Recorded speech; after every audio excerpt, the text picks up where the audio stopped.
Hello everyone, if you're new to my channel, consider liking and subscribing. It will make me feel wonderful if you do that. Thanks. By the way, I also have another Naruto and Luffy fanfiction channel. If you are interested, link is in the description. Deadly Drinking Pirate by Darren. Ace was wondering about that sake he stole from those pirates before allowing his little brother Luffy drink it when they became brothers. And now Luffy has gained a new ability, one that defies the laws of devil fruits and yet makes him even stronger than before. Watch this drunk-proof pirate become the king of them all. Mature Luffy duel. Devil fruit. Luffy/Harim, I don't own anything, adios. Glad you guys came, or I will have to bulldoze myself through that army all by myself. What a waste of good time. Luffy remarked, and his crew weren't really appreciating it. They had to pass Tashigi, who was clumsily debating to aid or stop her big brother, so it was easy to move around her, while only wasting a second of their time. I thought you would have known that the red nose was about to ambush you, Captain. With your haki, of course. Alvida shouted, but Luffy just nodded. Yeah, I need to sharpen up my Kenbunshoku haki and my instincts. That clown face had managed to hide his haki signature, so it didn't appear on my radar. Luffy said. Guess that even the blackest of sheep can hold diamonds. Too bad he is still a coward. Just what do you know about Big Nose, Captain? Jin asked, as it is what the whole crew wanted to know as well. But they never got their answer that evening when. Not so fast, you brats. The Straw Hat stopped right in front of some man that just suddenly appeared. And it seems that this was no stranger to Luffy, who started to shake a little in fear. What the hell were you think of calling your old man as a pirate, using a marine reserved line? Like you stopped me from being friend with Shanks and eating that accursed fruit. You weren't even there to love me but pound me to the ground for not being as strong as you when you were the same as age as I. Luffy shouted back. Besides, you didn't break Kobe and that idiotic Captain's son, right, Grandpa Garp? Grandpa. The Straw Hats shouted. Garp is a tall, tanned, broad-chested, muscular old man who is bearded and has a scar over his left eye. His eye colors are blue and his hair gray. He was one of the few to have special shoulder pads. His was black and red, whereas the standard color is blue. I just wish that our family reunion was of better circumstances, Luffy said, with sweat down his neck along with the rain, and his hands were nervously holding his blades. But we are in a hurry. I didn't come to see you off to be a lowly pirate like that idiot Shanks, Garp retorted, but didn't say anything else. That was what got the Straw Hats confused, all except for Luffy, that is. But someone else is doing it right, Gramps, Luffy said, and I bet it will nice for you to see your son again. Luffy said, and the Straw Hats all saw that there was someone behind them. A large man with a green cloak covering most of his body. The occasional lighting strikes only showed that this man had some kind of tattoo over the right side of his face. How dare you show yourself here in the East, Blue brat? Garp suddenly ignored the Straw Hats and focused on this man behind the pirates. Don't be like that, father. I missed you. The feeling isn't mutual, brat. Not since what you did to your wife and to my grandson Dragon, Garp retorted, but then noticed the sound of steam. In fact, everyone saw that Luffy was suddenly pink in skin color and steam was emitting from some sections of his body. Sorry, Gramps, but I don't want to ruin your chance with your son, so I will move out of your way. Grab on and don't let go, everyone, Luffy shouted, and when his crew grasped on tightly, they all disappeared in a flash of light. But there was this that seemed to be left behind by Luffy. Thanks for the few seconds and goodbye, father. That was to be faint, like in the wind, but both Dragon and Garp heard it clearly. Dragon raced and grabbed his own father by the collar. You told him about me. Dragon was outraged, enough to strike at Garp, who was in shock as well. It was like Luffy wasn't supposed to know this. For whatever reason, Dragon has to justify not being there for his son until that same evening. And no, Garp tried to make out all this, but at least, the Straw Hats managed to get to their ship. Meanwhile, Smoker was in shock himself. Is that why the boy smiled? Because he knew that his father will not let him die? Smoker tried to make something out of this. In that case, I better not let them know, or it will be denied of what my destiny is with that man. If Straw Hat thinks that he will continue to outrun me, then I will show him. I will show them all. And just like that, history is about to repeat, and nobody saw it like that yet. Well, there goes the lighthouse, Nami, for here we are counting on you to find the way in this muck, Luffy said, wearing a raincoat and looking through a telescope in the rainstorm they ran into when they were able to leave Logia Town. And where have you been all this time? We almost forgot about you, Kuro. Adjusting to the life as a pirate again, Captain, and since I was the one with a recognizable face unlike your first mate, I had to try and give you the less trouble I could, Kuro said. He did disappear sometime between Luffy teaching haki to his crew at the time and when the said crew had escaped Logia Town. And I must thank you, Captain, for letting me try out those deadly techniques that you called Rokushiki. No problem. You may not be a captain anymore, but you still are strong in your legs. Sanji almost as good as you. Luffy responded casually around a man who managed to retain his deadliness and speed in his claws, even after doing nothing but butler duties for 3 straight years. I just hope that you won't bully Usopp and Kaya now that you are back on this ship, for real. Kuro said nothing and then sighed, which was surprising that both a current pirate captain and a former one are having such a casual conversation in a rainstorm. Captain, I wanted to be the best planner and strategist in the world, but being a marine just wasn't going to help me achieve that dream, so I became a pirate.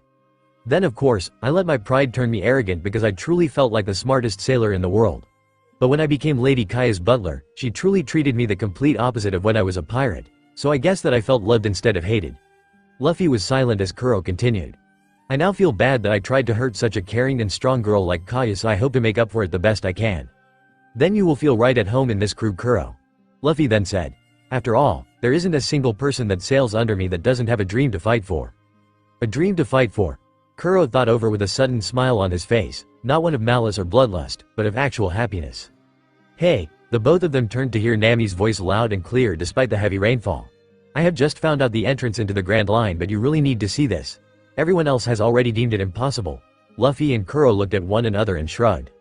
They both then entered one of the cabins on the King's Gourd to where a dining table had all the crew around, which made Luffy twitch one of his eyes. So what is wrong, Nami-chan? Luffy asked, and his girl could only blush slightly and pout like an unsatisfied girl. It's just this map to the Grand Line that you helped me steal from the big nose clown of Orangetown. Nami said and pointed to the illustration of some kind of a mountain that had some kind of rivers moving from the center and apex. This is what you have been calling Reverse Mountain. And apparently, it is an entrance because on the side facing the east blue, the water goes up the mountain. Everyone looked down as they did laugh at the idea, but even Kuro knew better not to do that, especially not with Luffy around. The captain is still that scary about how his girl is treated. First, if everyone is here then who is stirring my ship? Everyone gasped. They didn't think of it. I was hoping to let you know, and especially you, Nami. We are headed north and around Reverse Mountain. Nami's face had gotten pale. No, Nami tackled her boyfriend while chanting, no, over and over. That was when everyone noticed that the shaking of the ship stopped and the sound of the rain had all but disappeared. But also that Luffy stared at them with disappointment. Now thanks you idiots, we are in the calm belt. XXXXX. When everyone went out onto his gourd, the storm had indeed disappeared. There wasn't even wind since the sails were sagging like the cheeks of a fully depressed person. Why are you worried, Luffy? This is actually nice compared to the storm that we were in. Zoro said without a care in the world, but Luffy shut them up with his glare once again. Shut up and listen. I don't like to repeat myself. The calm belt is called that because the Grand Line is between two sections of the calm belt in each of the blue seas. Everyone nodded. But since there are never any storms or wind, the sails are useless. And then there is the greater danger here than storms. All of a sudden, the water started to shake the ship again, but much worse than the storm back in the East Blue did. Everyone was wondering if there was some kind of a seaquake, but once they looked down, they saw something indeed worse. Their ship was on top of a sea king, and the gigantic one with stripes like a zebra was among various other sea kings. And they all made the King's Gourd look like a pebble on the nose of the zebra-striped one. The calm belts are breeding grounds for all the sea kings in the world.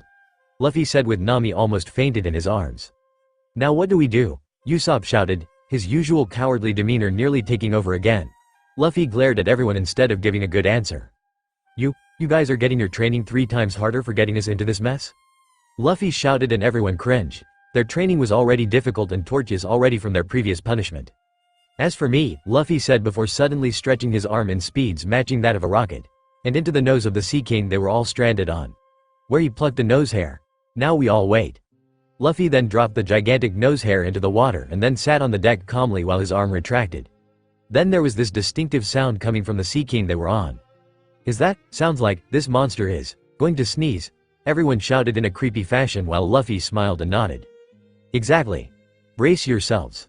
Luffy said, and right on cue, the beast sneezed so strong that the ship was launched right off. And it just happened to be in the right direction as well. Back into the East Blue. But of course, back into the storm as well. Are you sure we need to do this? Zoro asked, but then everyone glared at him. Never mind. He muttered and ran off to do something since it was impossible to take a nap during a rainstorm. XXXXX. But the storm didn't stop them from reaching the entrance to the Reverse Mountain. There it is. Luffy shouted into the distance with all but 2 of his crew on the deck, trying to get a better look. Zoro happened to have the binoculars for much greater view. I don't believe it. Zoro could only say, the sea, it is flowing upward on the side of the mountain. And pretty soon, the rest of the crew spoke in similar responses. All except for Luffy, who could only smirk at the sight of the entrance until he spotted something off. Hey, we are going to crash into the gate. Whoever is steering my ship, try to keep her steady. Luffy shouted into the cabin room only to notice that it was empty. Luffy then cast a glare towards his crew again. They had forgotten about steering for their excitement at the reverse mountain. I guess that I will have to do things myself. And just as Luffy mumbled his way to the steering wheel, he gave it a sharp turn that surely got the crew's attention and they got through the gate without a hitch. And when they did get caught in the current, everyone gathered themselves together, just in time to see Luffy take out a barrel.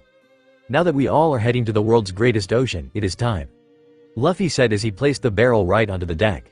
It is time to make our dreams known. Once they are known by all, then we know each other better and can protect each other better as well. We all are dreamers, so you shouldn't feel embarrassed by it at all. Luffy announced, and soon, everyone got it and was glad that the barrel was unusually big. Enough that they all were able to surround it. I will go first, and I dream to be the drunken king of pirates. Luffy did proclaim that dream without any fear or hesitation as he placed his right foot on the barrel. To be the world's most beautiful woman, Alvida went second. To be the world's greatest swordsman, Zoro went after. To draw a map of the world, Nami fourth. To be the warrior that my father gave birth to, Usopp was proud that he was able to speak with a single stutter.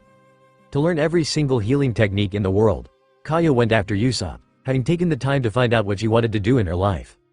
To be the world's greatest planner, Kuro felt like a kid again to join. To find the all blue, Sanji went as number 8, still as proud as can be. To be the best fighter one can, and now everyone finally learned what Jin's dream was decided. And with that all said, we will brave the grand line if it meant to achieve our dreams. Luffy finished and everyone yelled as they raised their legs and crushed the barrel with all their strength in their feet. Yeah, when everyone went out onto the deck of the King's Gourd, the storm had indeed disappeared.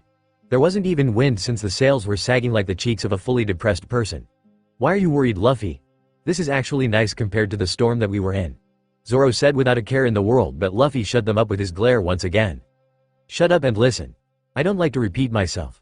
The calm belt is called that because the Grand Line is between two sections of the calm belt in each of the blue seas. Everyone nodded. But since there are never any storms or wind, the sails are useless. And then there is the greater danger here than storms. All of a sudden, the water started to shake the ship again, but much worse than the storm back in the East Blue did. Everyone was wondering if there was some kind of a seaquake, but once they looked down, they saw something indeed worse. Their ship was on top of a sea king, and the gigantic one with stripes like a zebra was among various other sea kings. And they all made the King's Gourd look like a pebble on the nose of the zebra-striped one. The calm belts are breeding grounds for all the sea kings in the world. Luffy said with Nami almost fainted in his arms. Now what do we do? Usopp shouted, his usual cowardly demeanor nearly taking over again. Luffy glared at everyone instead of giving a good answer. You guys are getting your training 3 times harder for getting us into this mess? Luffy shouted and everyone cringed. Their training was already difficult and torturous already from their previous punishment. As for me, Luffy said before suddenly stretching his arm in speeds matching that of a rocket. And into the nose of the Sea King they were all stranded on. Where he plucked a nose hair. Now we all wait. Luffy then dropped the gigantic nose hair into the water and then sat on the deck calmly while his arm retracted. Then there was this distinctive sound coming from the Sea King they were on. Sounds like, this monster is going to sneeze. Everyone shouted in a creepy fashion while Luffy smiled and nodded. Exactly. Brace yourselves. Luffy said, and right on cue, the beast sneezed so strong that the ship was launched right off. And it just happened to be in the right direction as well. Back into the East Blue. But of course, back into the storm as well. Are you sure we need to do this? Zoro asked, but then everyone glared at him. Never mind. He muttered and ran off to do something since it was impossible to take a nap during a rainstorm. XXXXX, but the storm didn't stop them from reaching the entrance to the reverse mountain. There it is. Luffy shouted into the distance with all but 2 of his crew on the deck, trying to get a better look. Zoro happened to have the binoculars for much greater view. I don't believe it. Zoro could only say, the sea, it is flowing upward on the side of the mountain. And pretty soon, the rest of the crew spoke in similar responses. All except for Luffy, who could only smirk at the sight of the entrance until he spotted something off. Hey, we are going to crash into the gate. Whoever is steering my ship, try to keep her steady. Luffy shouted into the cabin room only to notice that it was empty. Luffy then cast a glare towards his crew again. They had forgotten about steering for their excitement at the reverse mountain. I guess that I will have to do things myself. And just as Luffy mumbled his way to the steering wheel, he gave it a sharp turn that surely got the crew's attention and they got through the gate without a hitch. And when they did get caught in the current, everyone gathered themselves together, just in time to see Luffy take out a barrel. Now that we all are heading to the world's greatest ocean, it is time. Luffy said as he placed the barrel right onto the deck. It is time to make our dreams known. Once they are known by all, then we know each other better and can protect each other better as well. We all are dreamers, so you shouldn't feel embarrassed by it at all. Luffy announced, and soon, everyone got it and was glad that the barrel was unusually big. enough that they all were able to surround it. I will go first, and I dream to be the drunken king of pirates. Luffy did proclaim that dream without any fear or hesitation as he placed his right foot on the barrel. To be the world's most beautiful woman, Alvida went second. To be the world's greatest swordsman, Zoro went after. To draw a map of the world, Nami fourth. To be the warrior that my father gave birth to, Usopp was proud that he was able to speak with a single stutter. To learn every single healing technique in the world, Kaya went after Usopp, having taken the time to find out what she wanted to do in her life. To be the world's greatest planner, Kuro felt like a kid again to join. To find the all blue, Sanji went as number 8, still as proud as can be. To be the best fighter one can, and now everyone finally learned what Jin's dream was decided. And with that all said, we will brave the Grand Line if it meant to achieve our dreams. Luffy finished and everyone yelled as they raised their legs and crushed the barrel with all their strength in their feet. Yeah, Nami Swan, mountain dead ahead, Sanji shouted out, which got everyone's attention. What are you talking about, Sanji? This is the way into the Grand Line. There is no reason for a mountain to block our way, Nami said, and then turned to her boyfriend who snatched the binoculars Sanji was just using. Well, Luffy. That may look like a mountain, but it is not, that is an island whale. Luffy shouted. Shanks told me that they were supposed to only be found in the West Blue and that there is this one by the lighthouse. Luffy said, we can crash into this whale. Well, what do we do, Luffy? Alvida asked in a scared tone. Some of you get every cannon you can to point straight ahead while the rest of you try to steer the ship to the left. There is that gap between the whale and the shore. Luffy gave his commands and his crew hurried to do the rolls. These circumstances are too grave for arguments. Fire! Luffy shouted when they were several meters close to the body of the whale and the steering wasn't working fast enough. Yet the plan worked as the cannons, firing off at once, was able to push the giant ship back while not even bruising the whale. Hurry while it hasn't noticed us yet. Stir the King's Gorge sharply to the left. Luffy whispered and his crew hurried to move around the whale quietly. But they were sold out when a seagull had to land on one of their masts and caught out to the whale. Its giant eye turned to face the ship, staring at the crew. No, they all shouted as the whale submerged enough for its large mouth to open and let in seawater, forming a current that was dragging the King's Gourd inside the whale's mouth. Stop! Luffy, in blind anger, charged for the whale and tried to stop it from swallowing his ship and his crew. But when the whale did it anyways, the young man lost it. Give them back, give me back my crew. Luffy tried to punch his way in where his crew was swallowed and was about to use his swords when something else got his attention. It looked like a hatch embedded in the male's skin. What the? Luffy uttered just before the whale submerged. XXXXX. Meanwhile, what do you think? What do I think? What do you think? I think we were swallowed whole by a whale. If that is true, then the crew were having this little conversation because they thought they will be in the stomach of a whale. But instead, there was still a blue sky while the sea was a little green-red and really reeked. Then there was this house on an island with a miniature one that had a beach chair and side table laid out. What is this? I don't know. It looks like we were swallowed by a whale, but we are suddenly outside again. Alvida said. But before anyone could make a dead-end comment, one that couldn't start a conversation, something in the rid had the body of a giant squid. So big that it was much bigger than the King's Gourd. Its skin was a pinkish purple and the main body had the markings of swingy lines emerging from just above the eyes. Usopp and Nami ran off in fear while everyone else remained on their guard. A great big squid. But the Straw Hats soon found their fixed stance, ready to fight, was unnecessary. When the door in the house suddenly opened and out of came 3 harpoons, each attached to a rope. And the harpoons moved so fast that the giant squid near saw them coming until it was pierced from the back to the front in one stroke. Wow! Did that person save us or just went fishing? Zoro asked a good question and readied himself for the monster that slayed that squid very easily until... It's a flower, Sanji suddenly said, much to everyone's surprise and disbelief. XXXXX, what kind of whale is this? Luffy said as he was walking through a tunnel of sorts that looked crudely made with patches of wood and steel everywhere on the walls. He was glad that he saw that hatch and moved in through it before the whale completely submerged into the sea around the shoreline of Reverse Mountain. Can anything still be alive with this inside its body and actually not notice it? Luffy then noticed that the tunnel ended with an opening over a much bigger one that had a canal of fresh seawater moving in.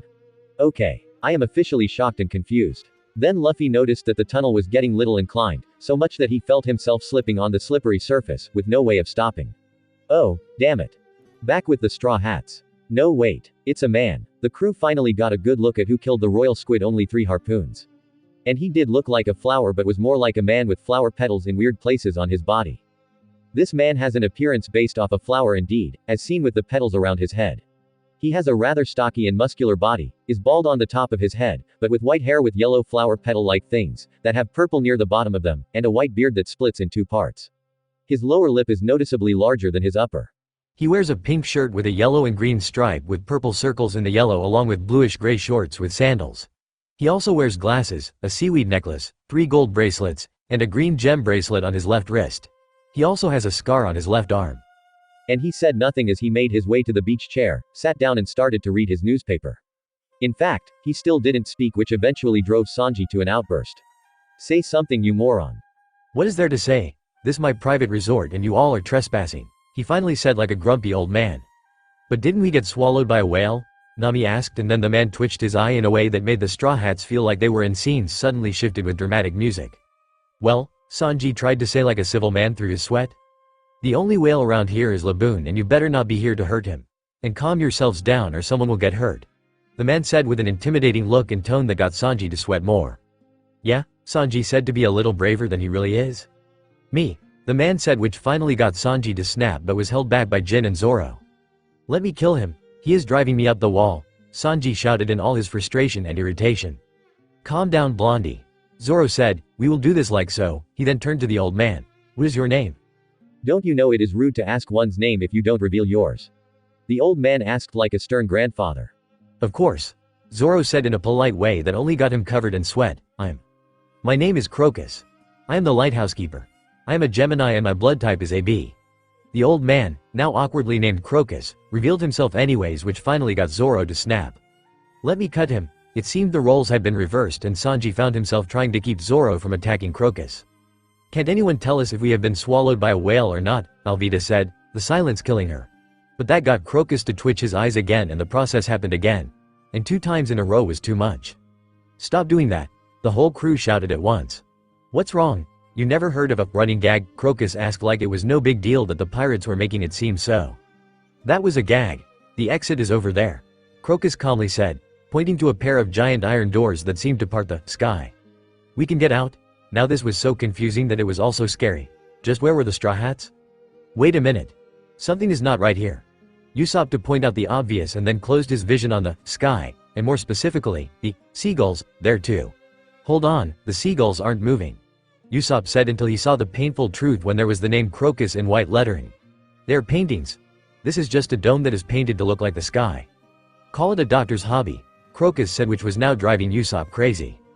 Just what kind of doctor are you, old fool? This time, Zoro and Sanji held him back. Then the dome started to shake, upsetting the pool of stinking water. Now it was revealed, it was stomach acid. They were in the stomach of the island whale after all. Look, Nami pointed out the islands in the whale's stomach. They were like ships but with iron covering this bottom so that the stomach acid doesn't dissolve them. The whale is moving and banging his head into the red line again, Crocus said, and then he dove into the lake of stomach acid. What is he doing? The acid can kill him. Usopp panicked, but after a while, it seems that the old man managed to survive the stomach acid in order to get on the ladder that led to a large passageway with a smaller door next to it. Just what is with this old man? Zoro asked, and no one could answer him.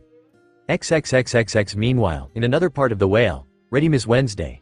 A figure spoke to his partner who had long, wavy blue hair with 2 locks hanging down, one on either side of her head, which started out at about chin length. She most often wears her hair pulled back into a ponytail. She has a slender body but has less revealing clothing than Nami does. Her outfit in question consists of her blue hair in a single, back ponytail with a thick hairband. She wore a green wool jacket that covered a shirt with an overlapping circle pattern that hugged her figure. Her shorts were white and held around small waist with a belt made like an oversized bracelet. Ready, Mr. 9, she said to her partner. Mr. 9 is a young man who wears a golden crown on top of his red hair and has his agent number written on his cheeks. He wears a green suit with white lace along with a ruffled red scarf. Okay then. We will go in like 1, 2, 3, baby, okay? He said in a regal tone that almost made him look like an actual prince, but before they could start counting to break down the door they were lying against with bazookas in their arms. Someone stop me. I can't get any traction in this stupid tunnel. Squinting their eyes, the pair soon saw that Luffy was sliding down the corridor, out of control and about to collide with them. Damn it, watch out. Ah, that was to be all they could say before Luffy collided with them, breaking the doors open, with a clear crash course into the lake of whale stomach acid. What? Crocus was almost to the top of the stairs when he saw the doors were forced open and with 3 strangers falling out of them. But he soon forgot about them and hurried through the corridor. Miss Wednesday. We are about to fall into the lake of acid and die, Mr. 9 shouted while both he and his partner were helpless in this situation. Until they felt like they were held together by something elastic. Not until you tell me what you are planning with those bazookas. They saw, to their horror and shock, Ted his arm, ensnaring them.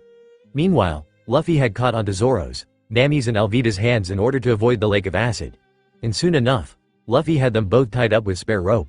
Well, it also helped that Luffy was putting the pressure on his two captives with his Haoshoku haki while monitoring their minds with his Kenbunshoku haki so they can't lie to him. WWE. ARF from a nearby T-town and we need more F food, Mr. 9 said before he was hit with a slight stronger burst of Haoshoku haki and was out like a light. Mr. 9. Miss Wednesday shouted before Luffy grabbed her by the cheeks, cupping them and making it very hard for her to speak right. Your partner is not dead. I merely made sure we don't hear his repulsive voice again. Now tell us where you come from and maybe we will spare you if you are actually useful. Luffy threatened Miss Wednesday, ignoring Sanji struggling through the gagging and bounding of both Zoro and Jin while Usopp only did the mid-intersection of the torso. After the whale had finally stopped shaking and tilting sharply, Crocus came out of the doors, revealing that he is a doctor. And for the last 50 years, Crocus has been using his doctor skills to build the canals once the whale, Laboon, has become too big for normal treatment. Once they all left the exit tunnel, they ignored a couple of splashes off the side of the ship. If you are a doctor then can you join us? Usopp asked but before Crocus could answer. First Crocus, were you on Roger's ship for a couple of years? Luffy said and the old man stiffed before sighing. I am afraid that I was and now I am the ripping age of 71. I can't handle the sea again and my purpose is here with Laboon. Crocus said and left it at that. And I am thankful that you made sure those lowlifes didn't harm an inch of Laboon. Feel free to stay docked until you are ready to ship out to the Grand Line. Luffy nodded while Crocus made his way into the lighthouse that was located outside of Laboon. But the captain of the Straw Hats had plans no one can ever expect and it includes Laboon in a lot of pain. XXXXX after a couple of hours, there, Luffy said with fresh paint on his cheeks and arms but mostly on an apron covering his shirt and shorts. And he ignored it to look up to his masterpiece. Luffy had spent a good hour making sure that it was just the way he wanted. The Jolly Roger of his crew on Laboon's scared forehead. It is finished. The mark that will prove that we vowed to fight again someday. Laboon loved the mark because the feeling of pain was surprisingly reliving compared to feelings his skin being tore and pierced by the rocks making up the red line. Now you will have to promise me to no longer bashing into the red line, so that mark won't even have a scratch when we return from our journey in the Grand Line. I know you will keep that promise, Laboon. Crying out again, Luffy laughed along while Crocus watched on how a young man had done what the lighthouse keeper tried to do for 50 years in a single day. He was ready surprised to see Luffy actually attack Laboon who then showed enough strength to wound Luffy and toss him around the shore. Then Luffy called it a tie right in the center of it all. Luffy said that he had now made Laboon his rival and said that they will have another battle in the near future. The thought of having someone that will make Laboon not feel so lonely anymore and give him something to look forward to, such as a rematch. Then they heard a scream. Nami? Luffy asked after using a spare cloth to wash off the fresh paint while discarding the apron. He walked over to his girl and his navigator to see that she was staring at her compass that won't settle on any direction. What is the problem, Miss Nami? Sanji then appeared with plates full of prepared fish with all the servings for an army and with plenty left for the general. If you are hungry then help yourself. Sanji shut up. Luffy said, not out of jealousy but seriousness. You can keep the food because it is not going to make Nami's job as navigator any easier. Luffy said while pushing all the plates further across from Nami on the table. Now about that compass. Luffy reached into one of his pockets, and since we are going to relay on you a lot more here than possible in the East Blue, an early birthday present. Nami tilted her head in a cute way and accepted a gift box that Luffy handled to her. Opening it, Nami squealed to see a bracelet that had the patterns of tangerines and pinwheels. Two simple things that made up a big portion of her life. Thank you, Luffy, Nami said before she hugged and kissed him. I love it. Sanji was suddenly in the dumps for seeing his crush kiss his captain instead of him. But how is this going to help my problem? Because there is more to this gift. Have a look. Nami did take a good look and saw a string at the bottom of the box. Pulling it revealed that it was a false bottom and it hides some kind of accessory that Nami never seen before. Taking it out of the box, Nami showed it to be a simple wristband that had this sphere on it. Inside was a compass needle that was suspended from the top by a small rod. That is my gift for you, Nami, for when we enter the Grand Line. Otherwise it would have been a useless accessory. Okay, but what is it? Nami asked and Luffy motioned Crocus to answer. The lighthouse keeper explained it to be a log pose, a navigational instrument for the Grand Line. Since each island in the Grand Line had its own magnetic field, normal compasses is useless. But a log pose can pick up the magnetic field of the nearest island and point to its direction. And the navigator must obey the direction of the log pose while in the Grand Line because its sense of direction is absolute and there is no other method to use in the world's greatest ocean. Thanks, but what about them? Jin said while helping himself to some of the food, not to let it go to waste or Sanji will kick his head off. He pointed to Mr. 9 and Miss Wednesday that were newly bounded and somehow burned. We will have to take out the trash to be thrown away. This could help us find a starting place after here, Jin. Luffy said. So we will follow their instructions to this whiskey peak and figure out how much time we need to spend there, to find the next island. Understand? Aye aye. The crew shouted and looked into the horizon that was the Grand Line while Laboon and Crocus waved their farewells, wishing them the best of luck. Because luck could be one's savior or one's doom here in the Grand Line. But then again, luck is as unpredictable as the very ocean. There, Luffy said with fresh paint on his cheeks and arms but mostly on an apron covering his shirt and shorts. And he ignored it to look up to his masterpiece. Luffy had spent a good hour making sure that it was just the way he wanted. The Jolly Roger of his crew on Laboon's scared forehead. It is finished. The mark that will prove that we vowed to fight again someday. Laboon loved the mark because the feeling of pain was surprisingly reliving compared to feelings his skin being tore and pierced by the rocks making up the red line. Now you will have to promise me to no longer bashing into the red line, so that mark won't even have a scratch when we return from our journey in the Grand Line. I know you will keep that promise, Laboon. Crying out again, Luffy laughed along while Crocus watched on how a young man had done what the lighthouse keeper tried to do for 50 years in a single day. He was ready surprised to see Luffy actually attack Laboon, who then showed enough strength to wound Luffy and toss him around the shore. Then Luffy called it a tie right in the center of it all. Luffy said that he had now made Laboon his rival and said that they will have another battle in the near future.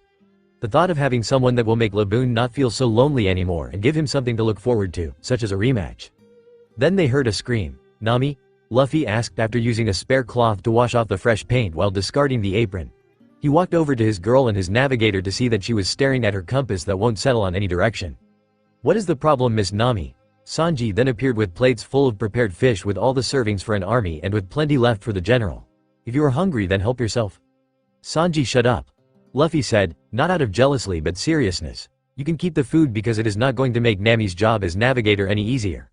Luffy said while pushing all the plates further across from Nami on the table. Now about that compass. Luffy reached into one of his pockets, and since we are going to relay on you a lot more here than possible in the East Blue, an early birthday present. Nami tilted her head in a cute way and accepted a gift box that Luffy handled to her. Opening it, Nami squealed to see a bracelet that had the patterns of tangerines and pinwheels. Two simple things that made up a big portion of her life. Thank you, Luffy, Nami said before she hugged and kissed him. I love it. Sanji was suddenly in the dumps for seeing his crush kiss his captain instead of him. But how is this going to help my problem? Because there is more to this gift. Have a look. Nami did take a good look and saw a string at the bottom of the box. Pulling it revealed that it was a false bottom and it hides some kind of accessory that Nami never seen before. Taking it out of the box, Nami showed it to be a simple wristband that had this sphere on it. Inside was a compass needle that was suspended from the top by a small rod. That is my gift for you, Nami, for when we enter the Grand Line. Otherwise it would have been a useless accessory. Okay, but what is it? Nami asked and Luffy motioned Crocus to answer. The lighthouse keeper explained it to be a log pose, a navigational instrument for the Grand Line. Since each island in the Grand Line had its own magnetic field, normal compasses is useless. But a log pose can pick up the magnetic field of the nearest island and point to its direction. And the navigator must obey the direction of the log pose while in the Grand Line because its sense of direction is absolute and there is no other method to use in the world's greatest ocean. Thanks, but what about them? Jin said while helping himself to some of the food, not to let it go to waste or Sanji will kick his head off. He pointed to Mr. 9 and Miss Wednesday that were newly bounded and somehow burned. We will have to take out the trash to be thrown away. This could help us find a starting place after here, Jin. Luffy said. So we will follow their instructions to this whiskey peak and figure out how much time we need to spend there, to find the next island. Understand? Aye aye. The crew shouted and looked into the horizon that was the Grand Line while Laboon and Crocus waved their farewells, wishing them the best of luck. Because luck could be one's savior or one's doom here in the Grand Line. But then again, luck is as unpredictable as the very ocean. Hey Usopp. The sniper looked away from what he was doing. Once the Straw Hats left the lagoon at Reverse Mountain, it started to snow and get cold in the meanwhile. Why aren't you helping us get this snow off the ship? We don't want to sink with this excess weight. Luffy shouted while fully dressed in a sweater but still wore his sandals while helping Sanji shovel the snow off the deck. Yeah, it isn't like we got the only shovels around here. The cook then tried to back up Luffy's idea, only to lose all his words at the sight of Usopp's creation, a snow model of Kaya. Behold guys, a masterpiece. The Snow Queen, Usopp then tried to show off before his masterpiece was then cut to pieces and lose all their shape. Where you? Usopp tried to yell at Luffy but saw that the captain was glaring. Are you trying to insult your girl on accident or something? You got her height 1.3 inches too tall. Her waist looks twice as wide, And she is still growing but is not that much of tomboy with that flat of a chest. Luffy shouted. Are you saying something badly about our doctor in training? Usopp and Sanji were about to retort, trying to say the sculpture was still as good as before when Kaya came out while holding the door in her hand. I saw it, Usopp, and Luffy is right, you need work. And I was going to make you some treats for you too. Then Kaya stormed back into the cabin. Thank you, Kaya. Now get back to work, Sanji. Let's go. Luffy then got back to shoveling without a care of what just happened, and the poor blonde cook felt ashamed that his easily infatuation with an insulting sculpture had lost him some points with Kaya. Too bad that he wasn't even closer to her than back in the Barati. Back inside the cabin, Nami was wearing just the right amount of winter clothing so she was at least comfortable. Ships are not like houses where there is interior heating. There was just no such room, even on the King's Gourd. She then sighed dreamily. That's right, Luffy. That's my man. So possessive and ready to take me by storm tonight, like I said before, Reverse Mountain. I can't wait for Luffy to use me with passion. Nami didn't realize that she was blushing all the while of her daydreaming. Hey, that moment was interrupted and spoiled when the guests aboard started to yell. We are freezing to death on this giant tub, Mr. Nine shouted. Do something about the heat already, Miss Wednesday added on, and the two only got Nami's fury and impatience. If you have energy to complain, then get some work to be done, Nami shouted. We are not a passenger ship, we're pirates following captain's orders. That's right, Nami. The navigator saw that Luffy came in with his shovel on his shoulder. I finally got Jin and Alvida to get to shoving, so we should be good. But there was just this iceberg, Nami. Didn't we already pass it? Nami hurried to look outside to see an iceberg that had a stake on top like a tower, so it was easy to pick it out of a lake filled with icebergs. Nami just had to look at her log pose to see it point behind the ship. Turn it around, we are going the wrong way. Got it, and don't make this happen again, Luffy said before getting the rudder to go into a complete 360, and yet the wind still blew in their favor. Then chaos came. Heavy storm dead ahead. Went out for that giant wave to the port side. Not that is hailed to that side. Check out the dolphins. The ones can sink us. What the hell is wrong with this sea? Nami shouted as she nearly suffered a mental breakdown. And when the ship finally left, Zoro finally got up from his nap, to see everyone exhausted on the deck from all that adrenaline rush. This is no time to be lying around. Don't you have work to do, then be lazy? He asked, not even noticing that the crew did not tolerate that complaint one bit. Zoro, if you are going to talk like that, then we use you like bait. We are out of fish meat again, Luffy said from behind his swordsman. So where were you when we needed all the manpower to get out of that storm? At the base of the mast, snoozing the hours away. Zoro might be intimidating, but he has seen how far apart he was to his captain, Luffy. I don't want to hear it, Zoro. Now get the training equipment, it is now 5,000 reps before you are done with your punishment, Luffy said, and Zoro looked a little pale. He did it anyways, grumbling on how he will never do something like this ever again. Thanks, Luffy. No prob. Luffy answered to his crewmates, smiling for real this time at their beloved and thoughtful captain. They secretly loved to see Zoro get burned in the end when he usually strikes a nerve. Now since Sanji is beat, we can't have anything fancy for dinner. At least I can make something with the last fish and rice left in our storage. We're coming. The crew dragged their feet along the deck to get something in their empty stomachs, leaving Zoro out of it for his disrespect and their intolerance for him anyways. Zoro just stayed outside to undergo his punishment and hopefully catch some fish. And after the meal that was smoked salmon with rice balls, the crew went to bed that night. They hoped that Whiskey Peak could help fill up their food supplies and with a lot more diversity than fish and rice. If only they knew that Whiskey Peak is going to surprise them, and surprises on the Grand Line can prove to be deadly and dangerous. All this is because of a giant turtle that had a young-looking woman resting and using a den mushi to call an unnamed receiver. The Straw Hats and the traitorous agents are heading to Whiskey Peak. You two know what to do, and I sent in another pair so they can eliminate any chance of failure. Make sure the bounties of the Straw Hats goes all around. XXXXX. Hey, what is with all this fog? Nami shouted in frustration as the ship moved around blindly. But they were still going into the direction the log pose is saying. This time, they didn't need to backtrack again. Fog is always here in Whiskey Peak. Just be patient and go straight. There are no canals that make turns here, Mr. Nine said as he and his partner were outside the cabin this time. After all, the crazy chaos weather was left far behind. SSH. Nami, I heard people cheering. I even feel their presence, and they don't feel fear, Luffy then said, using his haki to scan the area. And once the fog was cleared and buildings were seen throughout the island, there were cheers. Cheers for the pirates coming to their town. The Straw Hats were confused by how town could actually be happy to see pirates and even begged them to come to their town. Please, don't ahem, asterisk ma ma. Then there was the host of the crowds coming before he cleared his throat in a dramatic way. Don't be so shocked. We are the only town in the entire Grand Line that loves pirates. My name is Igaram. Igaram is a tall man with a small red nose and has blonde hair in a style that resembles a powdered wig. He dressed like a gentleman. Igaram seems to have the number 8 at the tips of his collar. The curls in his hair also look similar to the number 8. Luffy didn't like this. He sensed no fear through his haki but also something of a ruse. Something of a man plotting something devious and deadly behind his fake smile. But when his crew wanted to drown in the party begging crowds, he had to pretend to be excited about it too. But not before whispering something to Nami, who giggled and went along with the ruse too. That party was something to be remembered as the townspeople drank, fed and partied until each one of the Straw Hats dropped in exhaustion and being full. Luffy was part of a drinking contest with Nami and Zoro, while Usopp had an audience with his wild stories. Alvida was doing an arm wrestling contest. She was winning by a landslide. Jin was doing a staring contest and was also winning. And Sanji was trapped by all the women in the village, married and not. Zoro decided to forfeit the contest, right after only half his limit. He said that he needed some sleep. And since Luffy is immune to getting drunk, he kept on drinking until he was the only challenger Nami hadn't defeated. There was even that large woman dressed like a nun, but she failed as well. But Nami then fell into defeat, but Luffy soon joined her, so the contest ended in a draw. And when the lights went out and the night turned quiet, a certain someone chuckled and got onto his feet. It was Luffy, and his bloated stomach had deflated in an instant. Think that they could stuff me until I fall asleep? Wait until they see more of what I can do. Luffy then dusted his clothes, noticed that Zoro was already gone and also that the rest of his crew were helpless. But instead of marching out the door, he instead went to Nami, who was slightly snoring with a blush on her cheeks from drinking so much.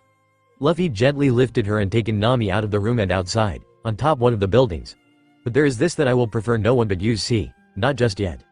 Then Luffy placed his fingers on Nami's cheeks before slowing drifting down her neck, her stomach, and reached down between her legs.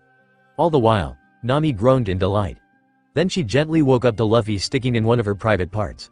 But Nami didn't scream and instead kissed Luffy on the lips like a woman in the heat. "Ah, is this my reward?" Nami asked. "I bet you heard me move about. I moved all the money to the ship and stole all the supplies in every house under an hour before coming back. I did good, right?" Nami said before Luffy touched a certain spot between her breasts which caused her to gasp in pleasure. That was her answer and her reward. "You know, Luffy," she whispered, "I was able to drink up to 40 cups and won all the money in the town. Thank you, but I don't like you cheating for me to win. I rather you do that to win me." Nami then kissed Luffy again, and her boyfriend kissed her back. "Oh, I bet you couldn't help yourself. What a naughty boy. You know me. I am a man, we can't help it," Luffy said, and then snaked his other hand but under Nami's shirt, on one of the mounds on her chest. And Nami groaned again before taking Luffy's hand to keep it up. "You have been a good girl, these are much more soft and full." Well, Nami tried to say with all the pleasure doing through her system. I did say back in Logia Town." Nami then was kissed possessively, but she didn't mind. "Shut up. Save your breath for the moans," Luffy then said with an edge in his voice that Nami found sexy. Then her body exploded with pleasure when she felt the spots activating something. Luffy was feeling her to place some kind of time bombs of pleasures. Ah. Nami then couldn't keep it in and yelped when Luffy gently squeezed one of his. She then looked around to see if someone had heard it and will attack the couple during their passionate time. But while there was this man running up the ladder and looked up, he barely changed his expression. "Huh? Go on." He spoke like a robot before running off. Nami could have sworn that man was wondering why he was running before sprinting off anyways. "Luffy, you're a genius," Nami told her boyfriend. The captain of the Straw Hats had made an invisible area in which every living thing will act no different to him, making out shameless with his girl and will just move on. Of course, they had to lose any memory of what they saw once they left the area of influence. "I will show you my genius, Nami. Can you take it?" Luffy spoke in a teasing tone that left Nami inventing a new definition of blushing mad when she saw her boyfriend gently dragged her hand ts. She didn't say a word as she felt something big, thick and long awakening to her touch. "Take it. It belongs to you as it is to me." "Yes, Luffy." Nami spoke with pure lust as she undressed Luffy, who was doing the same to her. Good thing they made sure no one will peep on them. Of course, once they released what they had spent hours keeping in, they still have some more to take care of. XXXXX, damn it. I know that Luffy isn't the dumb like Usopp and Arrow Cook to fall for such a stupid party. I wonder if Alvida and Jin saw through it too. Zoro said as he breathing raggedly with sweat covering him from head to toe. So why haven't they came yet? At least that Miss Monday was a good opponent, unlike that Igaram pushover. Miss Monday is a tall, muscular woman with dark skin and pink hair pulled into short twin tails. She wears a short dress with a magenta and white diamond pattern, and 3 green flowers. A distinctive feature of hers is her soft high-pitched voice, more commonly associated with small, frail girls. Which helps when it comes to disguising, as seen when she posed as a nun without her true size and strength being noticed. And now Zoro was exhausted and surrounded by the rest of the bounty hunters that features both Mr. Nine and Miss Wednesday. Pushovers as well, and some ridiculous like Mr. Beans and his partner Miss Katharina. She was an average woman, dressed in a religious habit. She wears a black long dress with long sleeves, and a veil that covers her hair. She was also seen with a cross that doubled as a poison container. And Mr. Beans was just a midget dressed like a kid to lower Zoro's guard down. Too bad it didn't work. Now I really need backup. Zoro was going to complain about this until everyone heard something in the distance. It was like someone was screaming at the top of their lungs. But not in the way of getting attacked, more like a woman moaning in sexual delight. That was why Zoro was blushing and the bounty hunters were too once they were all knocked out, left to foam at the mouth. Sorry about that Zoro, we got carried away. Zoro sighed while resheathing his swords and finally relaxing his stance. He had a good feeling of what happened when he saw Luffy flustered like Nami, only the navigator looked like she was sore at the base of her legs. I figured, and you better have something for this Lil. Zoro halted his speech when Luffy smirked and revealed one of the bottles left unopened during the party. Fighting over 100 bounty hunters had gotten Zoro thirsty and ready for a drink once again. And soon the trio were on top one of the houses with Zoro drinking that bottle by the cup that Luffy had savaged from the party house. Seriously Luffy. If you could knock them out, even during your release. Zoro dragged out to see Luffy and Nami blush but nod. Then why did you leave me to fight them? I don't have that power and I just started my haki. Because while you did do the punishment exercise, you didn't get us any fish until the next town. Luffy said simply, and Zoro felt like his head was knocked loose of his neck. The swordsman should have known better. Besides, you got a good workout that these were real bounty hunters. Zoro knew the tone of voice. The fact that they fainted so easily, you will have to bargain with us if we don't want to tell this to Sanji. Yeah, the girl chirped. I can't wait to tell Sanji-kun about how you were sent ragged by a bunch of weaklings that called themselves bounty hunters. Zoro groaned, thinking of the extra hard training from Luffy or the money he will have to pay Nami. Whatever. Zoro then drank the wine from his barrel cup, the only thing that was good tasting in his mouth. So why do you want to get stronger if you already this far ahead, even to most Grand Line pirates? You even managed to injure Hawkeye. I still couldn't win Zoro. Luffy said in a modest tone. And to answer that question, let's say that another warlord that is named Doflamingo is around the same level as Mihawk. Luffy then said, then there is another pirate that is one of the Yonko named Whitebeard. He can face against pirates as powerful as Mihawk and Doflamingo easily. He is at the same level as my grandpa, the fleet admiral, and the other Yonko members. Now Zoro and Nami were shocked and shaking on reflex. They all saw what Mihawk is capable of, and now Luffy said that there are still pirates that are strong enough to win easily against the greatest swordsman in the world. That is why I need to get stronger. Because this world just has this crazy food chain of who is strong and who is stronger. Only the strongest can become the pirate king. Got it Luffy, Luffy-kun. Both Zoro and Nami said. They just will take their captain's word, he is the worst there is to lying they know. But while Luffy and enjoying a good bottle of wine with his swordsman and his girlfriend, with whom he just got much closer, too, a certain pair were on the ground in ropes. In fact, there was a second pair in ropes too. I can't believe that the pirates just knocked us out and then tied us in these ropes. It is like they are giving them much better treatment than the rest of the guys. Mr. Nine said as he, Miss Wednesday, Igaram, Mr. 8 and Miss Monday were all in ropes for sure. Not to worry. I got in more enforcements and they should come right about, Igaram said as a third pair emerged but were freed from ropes and battle wounds. Now. He smiled before turning to his audience who were in awe, like they never saw them before. I present. Mr. 5. Mr. 5 is a tall, dark-skinned man with black hair and short spiky dreadlocks. He wears a brown trench coat with a pink cravat and a pair of sunglasses, regardless of the time of day. Like the other officers, his number is shown both on his clothing and his body. He has a 5 on his coat. This number is also tattooed on his right shoulder. And Miss Valentine. Miss Valentine is a woman with short blonde hair and dark eyes. She wears a yellow and orange hat, as well as a yellow dress with a lemon-like pattern, lemon earrings, and white high-heeled shoes. They will surely kill these pirates and spare us, right? Igaram then turned to the newcomers with a smile of hope for a yes. As if. But instead, Mr. 5 and Miss Valentine both said and turned a little deadly for the comfort of the defeated assassins in ropes. Damn it. I know that Luffy isn't the dumb like Usopp and Arrow Cook to fall for such a stupid party. I wonder if Alvida and Jin saw through it too. Zoro said as he breathing raggedly with sweat covering him from head to toe. So why haven't they came yet? At least that Miss Monday was a good opponent, unlike that Igaram pushover. Miss Monday is a tall, muscular woman with dark skin and pink hair pulled into short twin tails. She wears a short dress with a magenta and white diamond pattern, and 3 green flowers. A distinctive feature of hers is her soft high-pitched voice, more commonly associated with small, frail girls. Which helps when it comes to disguising, as seen when she posed as a nun without her true size and strength being noticed. And now Zoro was exhausted and surrounded by the rest of the bounty hunters that features both Mr. 9 and Miss Wednesday. Pushovers as well, and some ridiculous like Mr. Beans and his partner Miss Katharina. She was an average woman, dressed in a religious habit. She wears a black long dress with long sleeves, and a veil that covers her hair. She was also seen with a cross that doubled as a poison container. And Mr. Beans was just a midget dressed like a kid to lower Zoro's guard down. Too bad it didn't work. Now I really need backup. Zoro was going to complain about this until everyone heard something in the distance. It was like someone was screaming at the top of their lungs. But not in the way of getting attacked, more like a woman moaning in sexual delight. That was why Zoro was blushing and the bounty hunters were too once they were all knocked out, left to foam at the mouth. Sorry about that Zoro, we got carried away. Zoro sighed while resheathing his swords and finally relaxing his stance.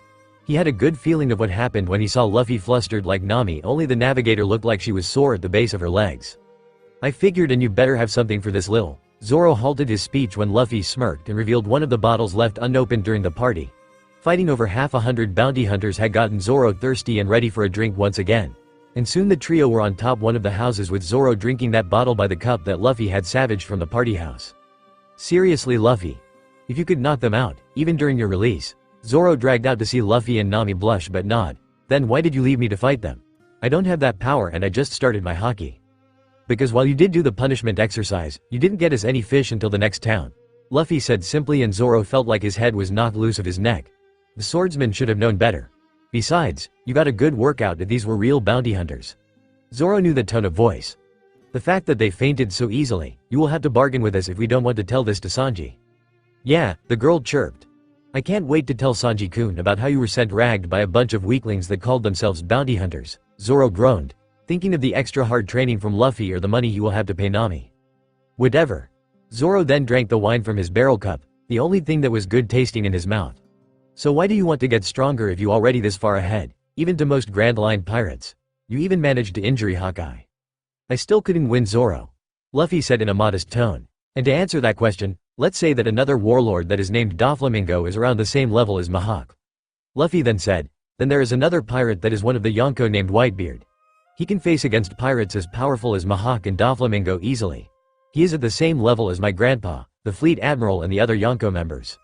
Now Zoro and Nami were shocked and shaking on reflex. They all saw what Mihawk is capable of, and now Luffy said that there are still pirates that are strong enough to win easily against the greatest swordsman in the world. That is why I need to get stronger. Because this world just has this crazy food line of who is strong and who is stronger. Only the strongest can become the pirate king. Got it Luffy-kun. Both Zoro and Nami said. They just will take their captain's word, he is the worst there is to lying they know. But while Luffy and enjoying a good bottle of wine with his swordsman and his girlfriend, with whom he just got much closer, to, a certain pair were on the ground in ropes. In fact, there was a second pair in ropes too. I can't believe that the pirates just knocked us out and then tied us in these ropes. It is like they are giving them much better treatment than the rest of the guys. Mr. 9 said as he, Miss Wednesday, Igaram, Mr. 8 and Miss Monday were all in ropes for sure. Not to worry. I got in more enforcements and they should come right about, Igaram said as a third pair emerged but were freed from ropes and battle wounds. Now. He smiled before turning to his audience who were in awe. Like they never saw them before, I present.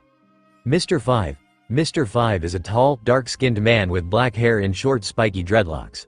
He wears a brown trench coat with a pink cravat and a pair of sunglasses, regardless of the time of day. Like the other officers, his number is shown both on his clothing and his body. He has a 5 on his coat. This number is also tattooed on his right shoulder. And Miss Valentine. Miss Valentine is a woman with short blonde hair and dark eyes. She wears a yellow and orange hat, as well as a yellow dress with a lemon-like pattern, lemon earrings, and white high-heeled shoes. They will surely kill these pirates and spare us, right? Igaram then turned to the newcomers with a smile of hope for a yes. As if. But instead, Mr. 5 and Miss Valentine both said and turned a little deadly for the comfort of the defeated assassins in ropes. Let me guess. Luffy said in a flat, deadpan tone. You're here to dispose of failures that are still alive. That fits the style of cold-blooded killers like you. Instead of answering, both Mr. 5 and Miss Valentine laughed. You are smarter than what you let on, Mugiwara. Or do you prefer, the Liber Glade? Mr. 5 sneered at Luffy with his crew non-responsive while his captives were in deep shock. They all thought that Zoro was the real captain, but even the pirate hunter was reported to be nothing against the deadly Liber Glade, who was able to poison Krieg and send Arlong into a deadly, drunken daze before being beaten. Wow. A pair of triple alliteration, I'm good. I don't care. You will not kill them. After all, One of them is a princess in disguise. Now everyone was shocked and they all followed Luffy's thumb pointing to Miss Wednesday. I have a talent for detecting negative thoughts, and let's just say, the secrets just speak to me whatever I want to listen in or not. Now Miss Wednesday was covered in sweat and was completely helpless to get out of this situation with her arms and legs still tied up. She couldn't even turn away as there were eyes glazing at in every possible direction. Then Mr. Five had a vicious smirk. I think that we lucked out, Miss Valentine. Now that one of our own is a princess, we will get our paycheck and a ransom in the millions. Mr. Five laughed maliciously and was joined by his partner. But before they could even approach Miss Wednesday, Luffy got in their way. Move.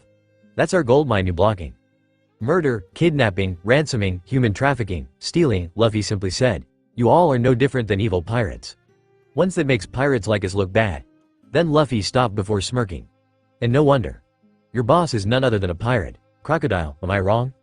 Now that shock brought down the world and shattered the very atmosphere. No one could even move from their stance. Damn it. How did you figure that out? Now we are doomed. Mr. Five charged to grasp Luffy by the collar. We are going to cause you couldn't keep your mouth shut. Exactly. Despite being surrounded by people scared out of their wits and glaring at him, he spoke in a calm tone. You couldn't shut up. You couldn't stop the train of thoughts in that head of yours. Then you had to think of the name of your boss, the rest is history. Mr. Five gritted his teeth. His boss never warned him about the Liber Glade reading his mind and getting top secret intent so easily. Then again, there hasn't been a practice or exercise to build up a mind shield for something like that. Whatever, we are going to die. Now our boss will know about this and send. A vulture and sea otter? Is that what you terrified of? All because these are called the unluckies? Luffy smirked and then pulled, out of nowhere, an unconscious vulture wearing a helmet and a sea otter with sunglasses like its partner. Now then. Luffy then sent his hand into the sea otter's fur and pulled out a couple of pictures. Focusing his expression, Luffy smiled. I don't know about the vulture. She can be a good lunch. But I think that I will adopt the sea otter. Luffy, what are you? Nami learned not to try and get on her captain's bad side. After all, he is a gentleman and yet doesn't care if he was fighting a woman. She stopped when Luffy twisted his rubber arm to show those pictures. They all were of himself, Zoro and Nami, all in perfect likeness and resemblance. We could always get a painting partner for Usopp. Luffy twisted his own head, like in an Exorcist horror movie. But his crew was used dead and everyone else were only slightly crept out. First things first. Luffy then twirled the sea otter and sent it flying like a slingshot, right onto the king's gourd. Next, Luffy never got to finish when Mr. Five grasped him on the face. That was when Mr. Five's hand exploded. A lot like a bomb, the size of his hand was detonated right into the pirate's face. Go! Mr. Five pointed as his partner rushed with speeds that matched the likes of Roadrunner.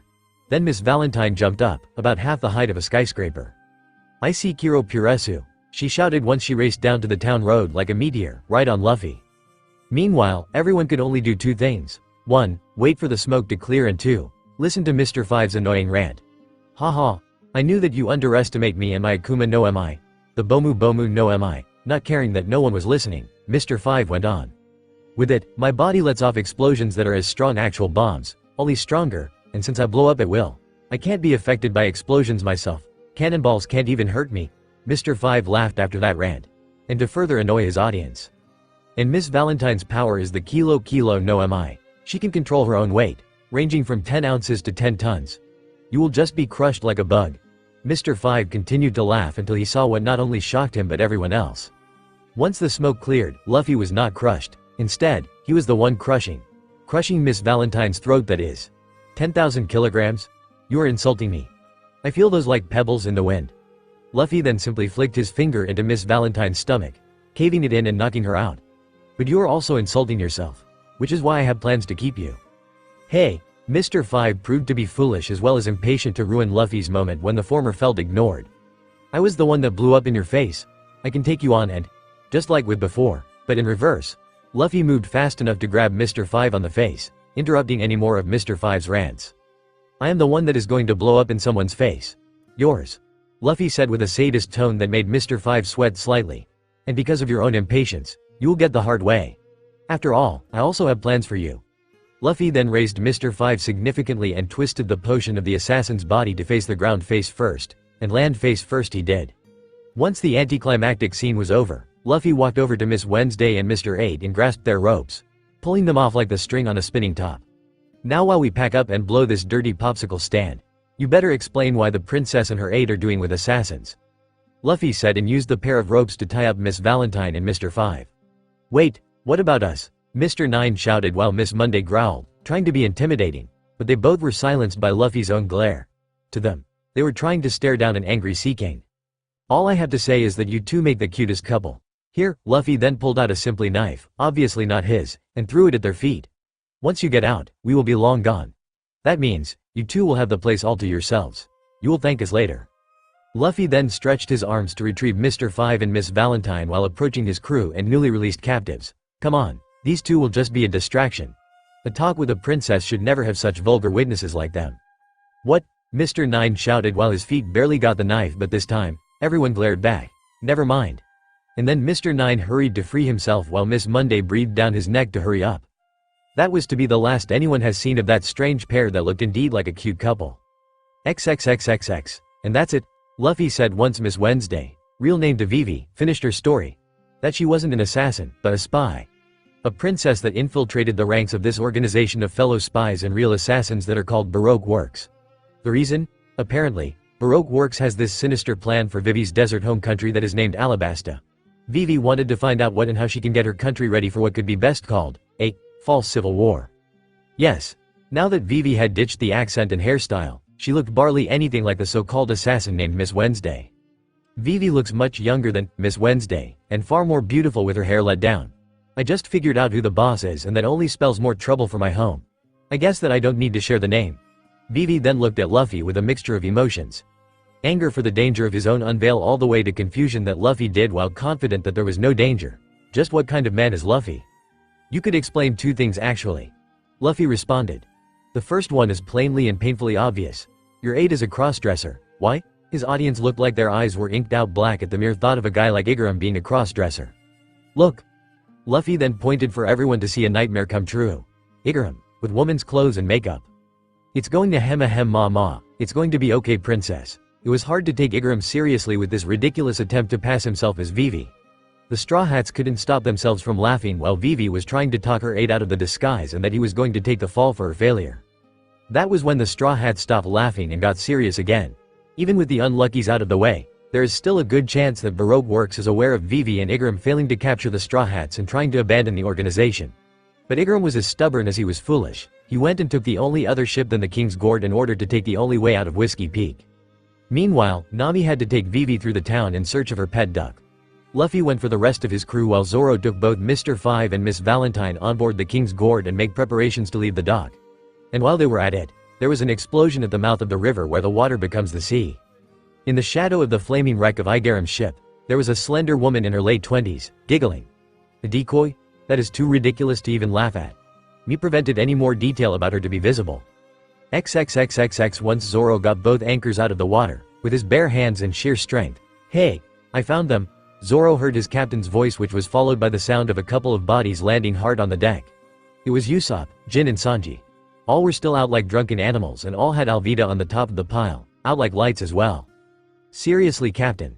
They still haven't woken up, Zoro remarked while smirking to see that Luffy was not shooting the disappointed glare his way, but to the pile of bodies. Nope. Luffy said, with disappointment clear in his tone. When they do wake up, I am going to have to double their training for all this. I might even have used my powers to build up their alcohol tolerance, the hard way. Luffy then huffed and leaned on the railings, on lookout for Nami and Vivi. He never saw that Zoro silently nodded while relieved that in this case, some people got the punishment from Luffy and it wasn't Zoro this time.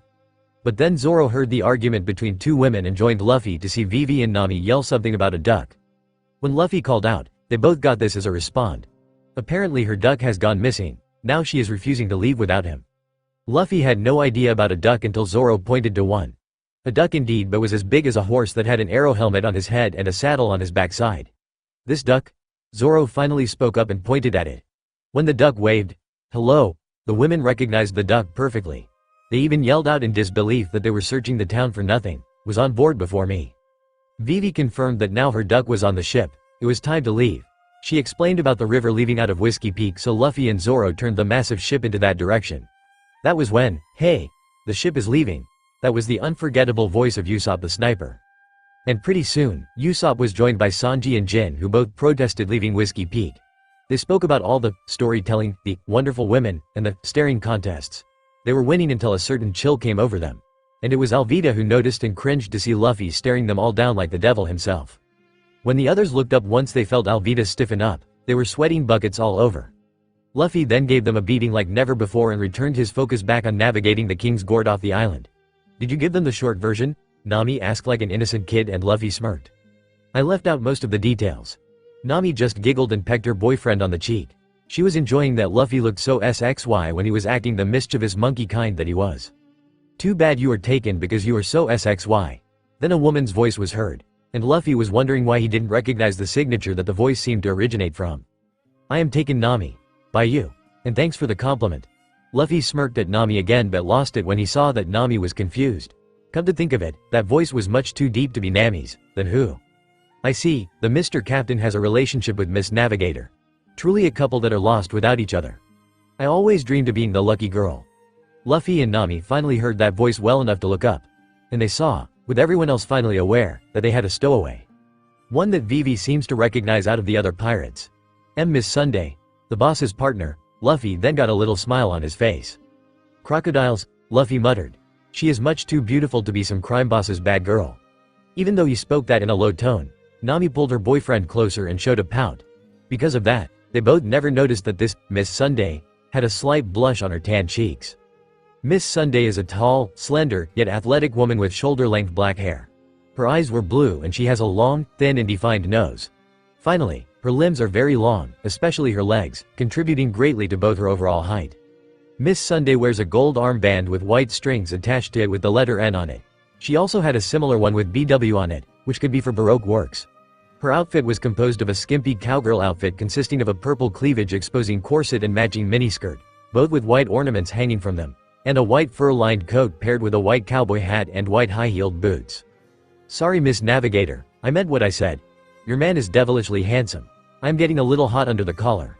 And every other one too," Miss Sunday said in a seductive tone. He took Luffy's hand on her opposing arm to stop her from clutching and possibly crushing Luffy's. And while the captain was settling his girl's nerves, everyone showed their own uneasiness by pointing guns and other weapons at Miss Sunday. "Back off, guys." Luffy then tried to settle his crew. "If she became a warlord's partner, she is not at all what she gives off. Back away, now." Luffy growled in an effort to get his crew to obey him. But it was not necessary when Usopp, Sanji and Zoro were suddenly thrown over the railing that Miss Sunday was sitting on, and she didn't even move a muscle. "What the hell was that?" Jin shouted and steeled his nerves, which was difficult, not because of Miss Sunday subduing 3 of their own already but because Luffy was spreading his killer intent at them. He already proved to them in the East Blue that he was more than capable to killing everyone he invited, hired, convinced to join his crew. "The Grand Line, that's what it is, Jin. And for the last time, back off," Luffy shouted from the top of his lungs this time. And finally, the Straw Hats backed down and away from Miss Sunday. "Now then, what's the boss's girl be doing with a band of pirates like us? Are you cheating on him?" Miss Sunday laughed in a cruel manner. "Oh no, I am just his right hand and second in command. I am still single and allowed to do what I wish, unless the boss gives me my next orders." Miss Sunday smirked to see the pirates back on guard, with the exception of the cook. That idiot cook with blonde hair just made Miss Sunday chuckle like a sadist. "What I am here for is to give you this." Miss Sunday threw a strange item that Luffy caught in a similar manner to a frog's tongue catching a fly. It looked a lot like Nami's log pose, but instead of a globe attached to a bracelet, it was like the globe was part of an hourglass. An eternal pose, Luffy muttered with an angry tone for some reason. "Right. Unlike a log pose, this will always point to a single island from any other location," Miss Sunday said, but before anyone could comment on this stroke of good luck, Luffy crushed the eternal pose in his hand.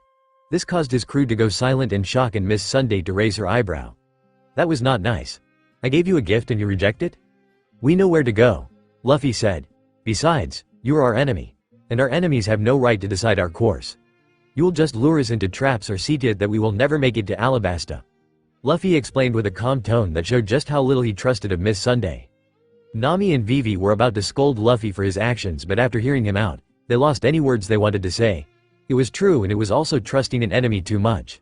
They could have been led on a wild goose chase if they kept that eternal pose from Miss Sunday. Of course, that same dark chuckle was heard again.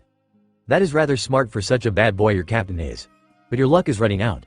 Miss Sunday spoke with a sinister smile. "It is about where your log pose is going to lead you." Nami looked down and wondered what it could be that a woman like Miss Sunday is satisfied about. It could be bad news. "I happen to know exactly where it is pointing. It is pointing at Little Garden. Now we longer need to worry about Erend. Not one of you will make it to Alabasta." And with that, Miss Sunday jumped off the side of the king's gourd to land on a massive turtle.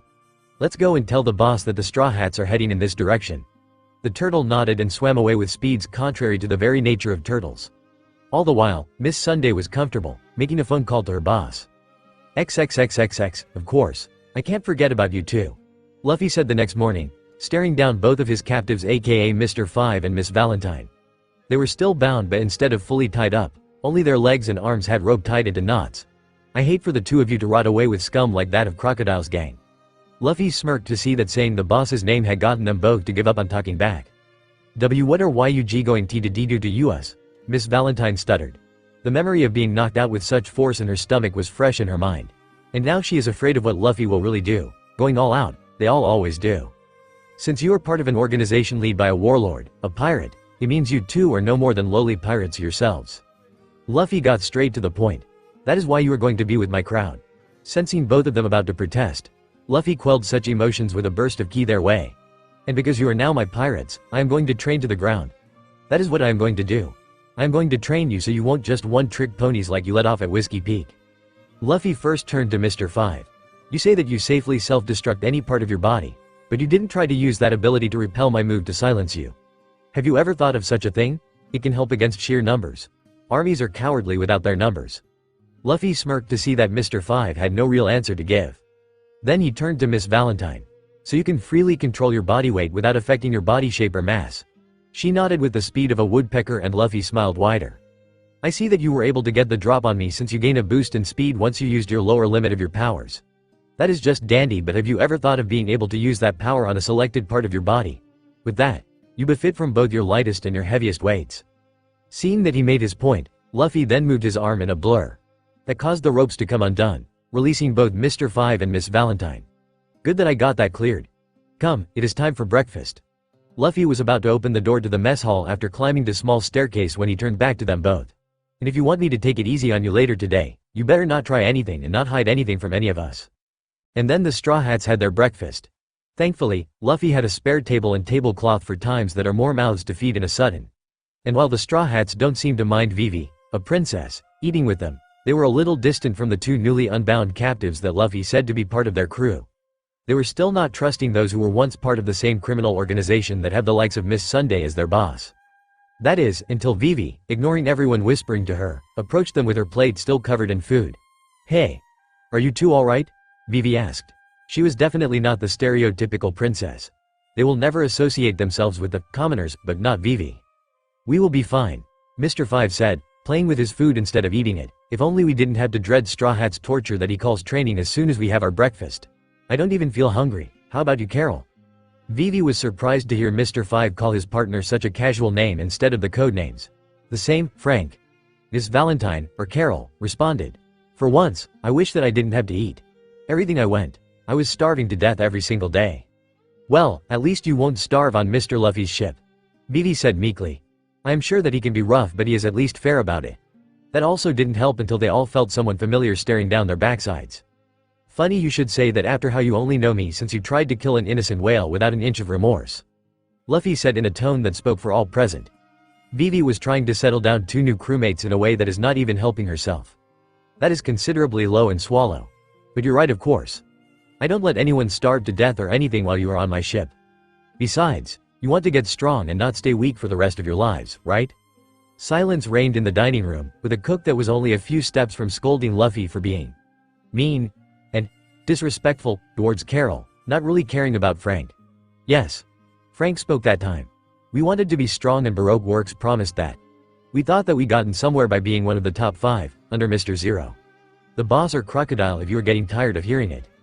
Whatever, do you have any dreams? Luffy said, which took both them and his crew off guard. I mean it. We all have dreams that draw us to the ocean and sail its seas. We pirates that seek fun had a dream that keeps them going. Dreams are what makes life fun instead of just staying in one place, doing one thing for all of our days.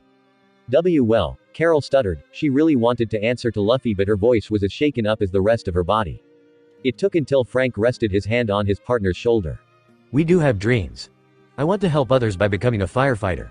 Someone to rush into danger and save lives. Frank said. But the problem is that while heat, fire and explosions can't hurt me, it's all I can ever do. Frank said in an honest tone and then nodded towards Carol. I want to become a chocolatier, a chocolate lady, Carol said at last. After all, chocolate is something to be both received and given on Valentine's Day. And that was what happened to me on the Valentine's Day when I met Frank. Luffy smiled to see a pair so close together, they can be mistaken for an active couple. He was the first and only person to actually want to be with me. Someone that always seems to be down on her luck and down on her life. Someone that nobody else wanted, even as a friend.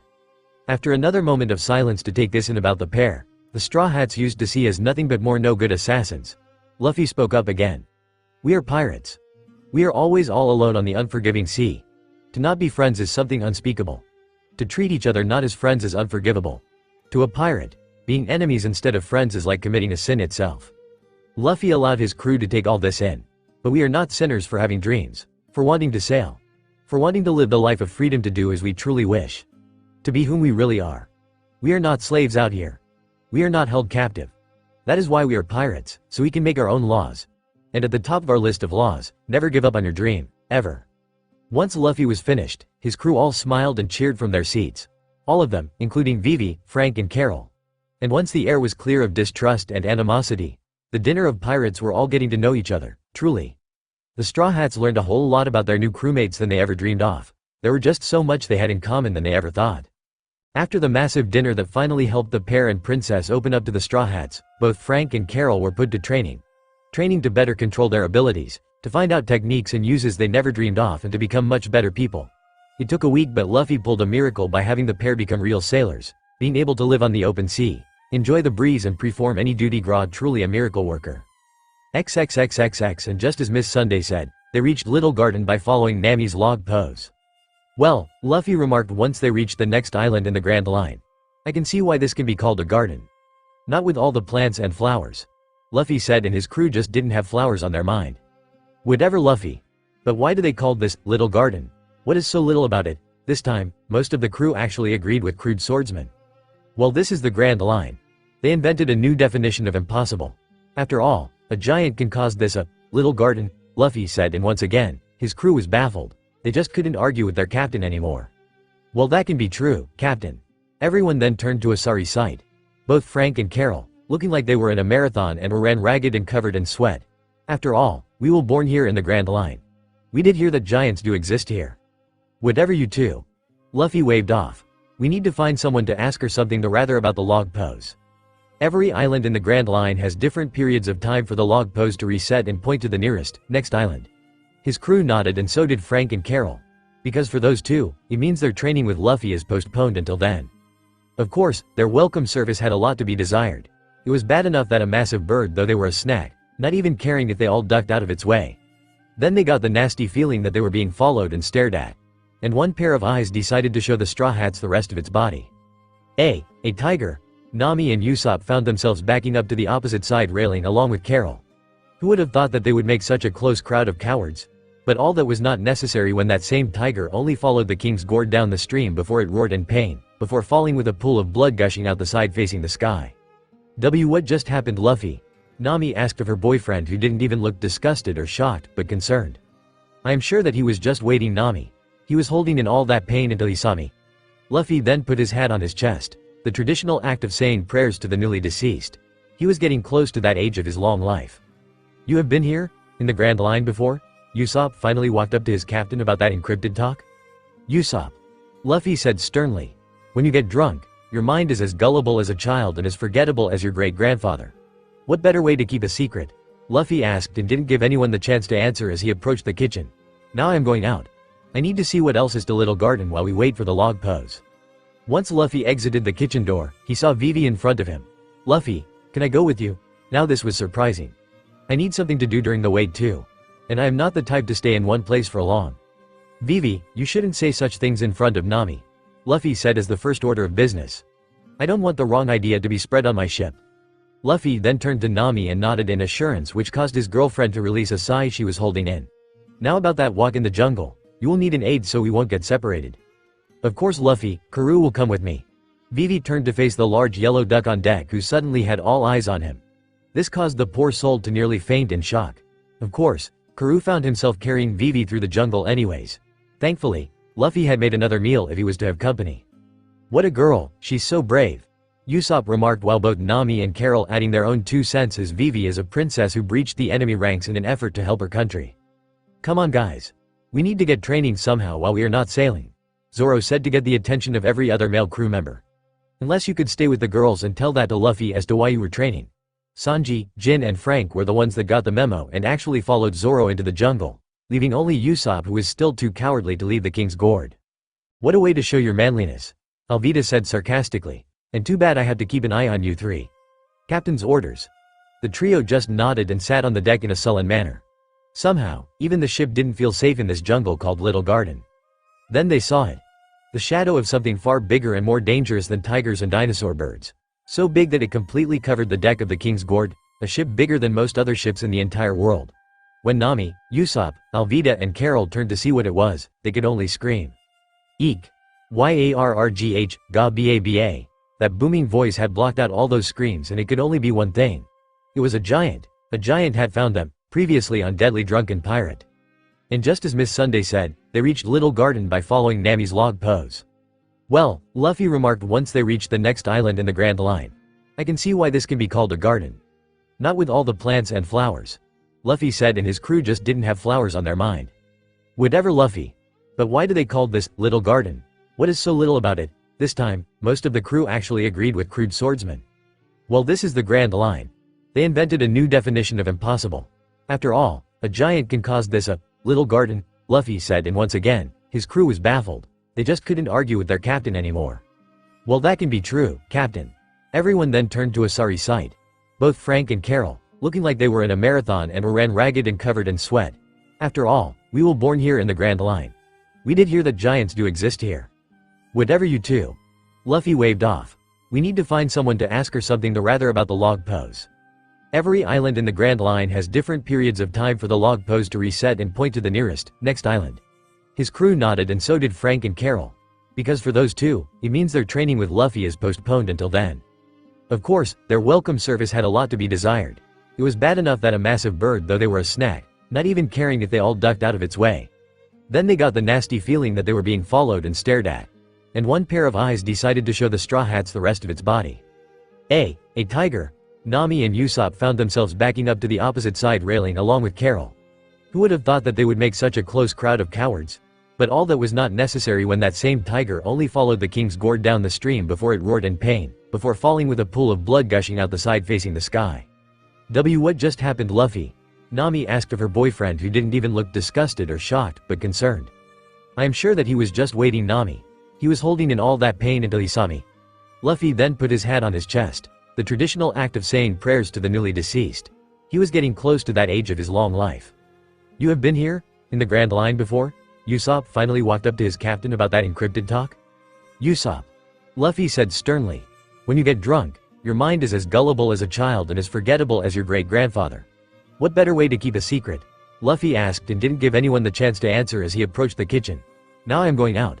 I need to see what else is to Little Garden while we wait for the log pose. Once Luffy exited the kitchen door, he saw Vivi in front of him. Luffy, can I go with you? Now this was surprising. I need something to do during the wait too. And I am not the type to stay in one place for long. Vivi, you shouldn't say such things in front of Nami. Luffy said as the first order of business. I don't want the wrong idea to be spread on my ship. Luffy then turned to Nami and nodded in assurance, which caused his girlfriend to release a sigh she was holding in. Now about that walk in the jungle. You will need an aide so we won't get separated. Of course Luffy, Karoo will come with me. Vivi turned to face the large yellow duck on deck, who suddenly had all eyes on him. This caused the poor soul to nearly faint in shock. Of course, Karoo found himself carrying Vivi through the jungle anyways. Thankfully, Luffy had made another meal if he was to have company. What a girl, she's so brave. Usopp remarked while both Nami and Carol adding their own 2 cents as Vivi is a princess who breached the enemy ranks in an effort to help her country. Come on guys. We need to get training somehow while we are not sailing, Zoro said to get the attention of every other male crew member. Unless you could stay with the girls and tell that to Luffy as to why you were training. Sanji, Jin and Frank were the ones that got the memo and actually followed Zoro into the jungle, leaving only Usopp, who was still too cowardly to leave the King's Gourd.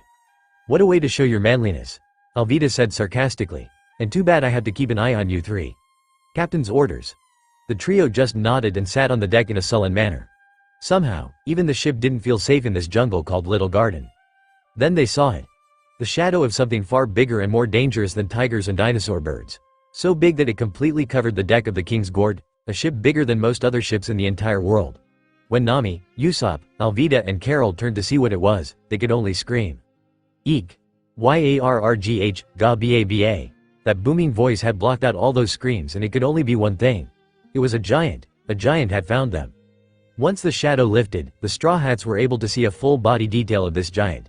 He was a giant who dresses in a Viking costume, which consists of a red overall with golden button straps, fur linings, a leather strap around his right shoulder and another as a belt, yellow pants with black stripes and fur linings at the bottom, yellow shoes, and a red helmet with 2 horns. Finally, he had a blonde beard shaped like an axe's blade, beady eyes, a wide grin, and a pig-like nose. Well, what is the answer? He spoke in a booming voice. Nami, Usopp and Carol are all too scared to even squeal. Alvida spoke up. What was that you asked of us? All I heard was your laughter. The cowardly trio hid behind Alvida, out of sight from the giant. I asked if you had anything to drink. I'm in the mood for some sake right about now. The giant said. He sure was patient and polite for someone of his size. But before Alvida could respond, the giant screamed. Graw! After scaring the trio behind Alvida even more, the giant turned back to his behind. There, he and the Straw Hats all saw it. A Tyrannosaurus Rex or T-Rex was biting down on his butt. But dinosaurs were supposed to be extinct for eons. They must have survived what wiped off the rest of the race and thrived on the tropical island of Little Garden. Whatever the case, the giant looked annoyed and reached for the giant-sized axe on his belt, before chopping the dinosaur's head off. With the trio screaming once again and with Alvida flinching, they saw the giant triumph over the dinosaur. I am Brogy, Elbaf's strongest warrior, invincible. Ga ba ba.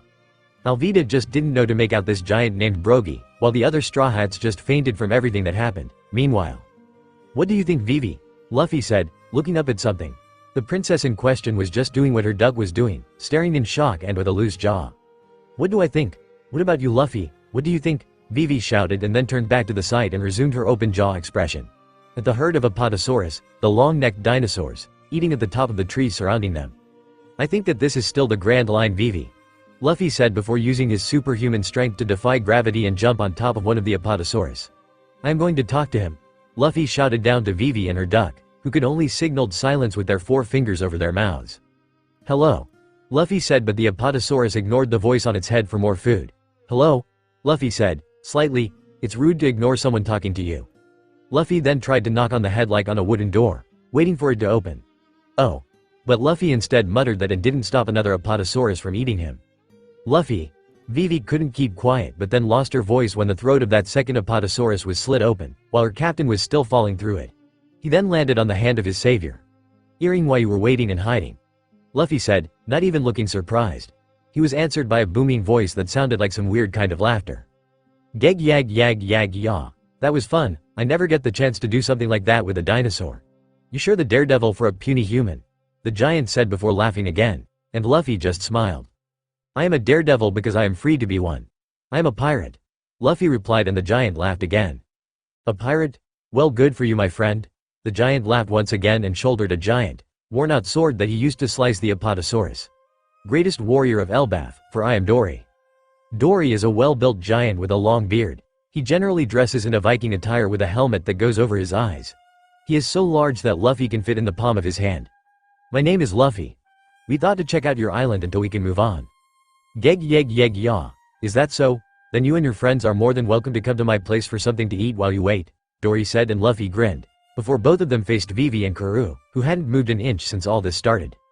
In the other sections of the jungle, Collier, Neck, Sanji delivered one of his devastating kicks to the neck of yet another T-Rex that tried to eat him.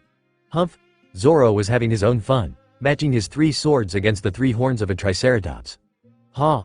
And Jin had encountered a Marasuchus, one that was fast, but Jin was faster and stronger. Once each of them got their prey, they gave up hunting and lugged their catch until they finally found each other. Hey, you two! They all said. I am the winner. They said in unison once again. You lost, damn it. And soon enough, they started to argue on which prey was better. Zoro said that his prey had the most meat. Sanji said that his prey was longer and was better. Jin stated that his prey may be smaller but was sure that the meat was pressured in that small frame and thus, more suited to be cooked. Zoro and Sanji ignored Jin trying to get into the argument too until he realized something. Where is Frank? That halted the argument. Yeah, I thought that Frank will go with us since he needed to train and hunt as well. But I hadn't seen him since he all left the king's gourd, Sanji said while Zoro was silent. The swordsman may be the second crew member after Alvida, but he was sure that he knew more about Luffy than his first mate. Whatever is going on, Luffy will surely have it under control. Meanwhile, Alvida was following Brogy back to his place to discuss the island and share some food with him. Especially since Sanji is still out hunting. Of course, in this jungle, the leader has to turn back to see if anyone is missing. And that when, Kaya, where is Carol? Usopp and Nami both realized that Kaya missed out their encounter with Brogy, but the former Miss Valentine was nowhere in sight. Well, Carol did let me know what happened and that she had captain's orders to go somewhere on the island. Kaya said, I wanted to learn more about the island, maybe find some rare herbs and plants for my doctor's training. But I have no idea where she is, captain's orders told Carol not to say. Alvida didn't like that she was Luffy's first mate, the female one, while Zoro is the male counterpart, but she had no idea where one of Luffy's own crewmates are. All she can do was to nod in agreement and go with what is happening now. Luffy is sure to have it under control. XXXXX. And while the crew is exploring Little Garden, Frank hummed to himself while waiting for someone in another section of the jungle, hundreds of trees from any other Straw Hat pirate. I hope that this plan works. I mean, we both vowed never to even stare at any more scum of Baroque works. But then again, the captain is barely wrong. And while Frank was thinking to himself, another T-Rex had found him. Roaring loud just enough to get his attention, the T-Rex was wondering why Frank didn't even raise an eyebrow to its presence. Can't you see that I am busy waiting? Go and bug someone else. Frank said uncouthly, and when he tried to look away with a bored expression, he heard that same roar again. He sighed, irritated to see drool on his jacket from that T-Rex. You are one mean son of a bitch. Frank still had this sort of a temper, and now the T-Rex had pissed him off. Die. Frank would have used his body when it came to his devil fruit power, but he fancied more of his flintlock pistol, his only other weapon. And with the accuracy of close proximity, the T-Rex lost its head. Literally, that explosions had detached it completely. Nice. Frank twitched and moved his gun towards that voice only to relax his guard. Frank, Carol said as her partner placed his gun away with a sullen expression. I'm sorry I am late. It was harder to get Kaya to take my place in the group following the giant Brogy. Is that so? Frank said, and Carol nodded. Well, I have been ready and waiting to this. Are you still feeling uneasy about it?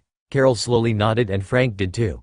Then their thoughts caused them to make a complete recall of what Luffy told them before they were in sight's reach of Little Garden. Flashback begins. That will enough for today, you two. Luffy said to Frank and Carol at the rear of the ship. They were hoping to practice their haki in conjunction with their devil fruit powers. Frank will use his hake to coat the ship deck so that his explosions won't even leave soot stains, and Carol the same with dents while she increases her body weight. I have something to ask of both of you.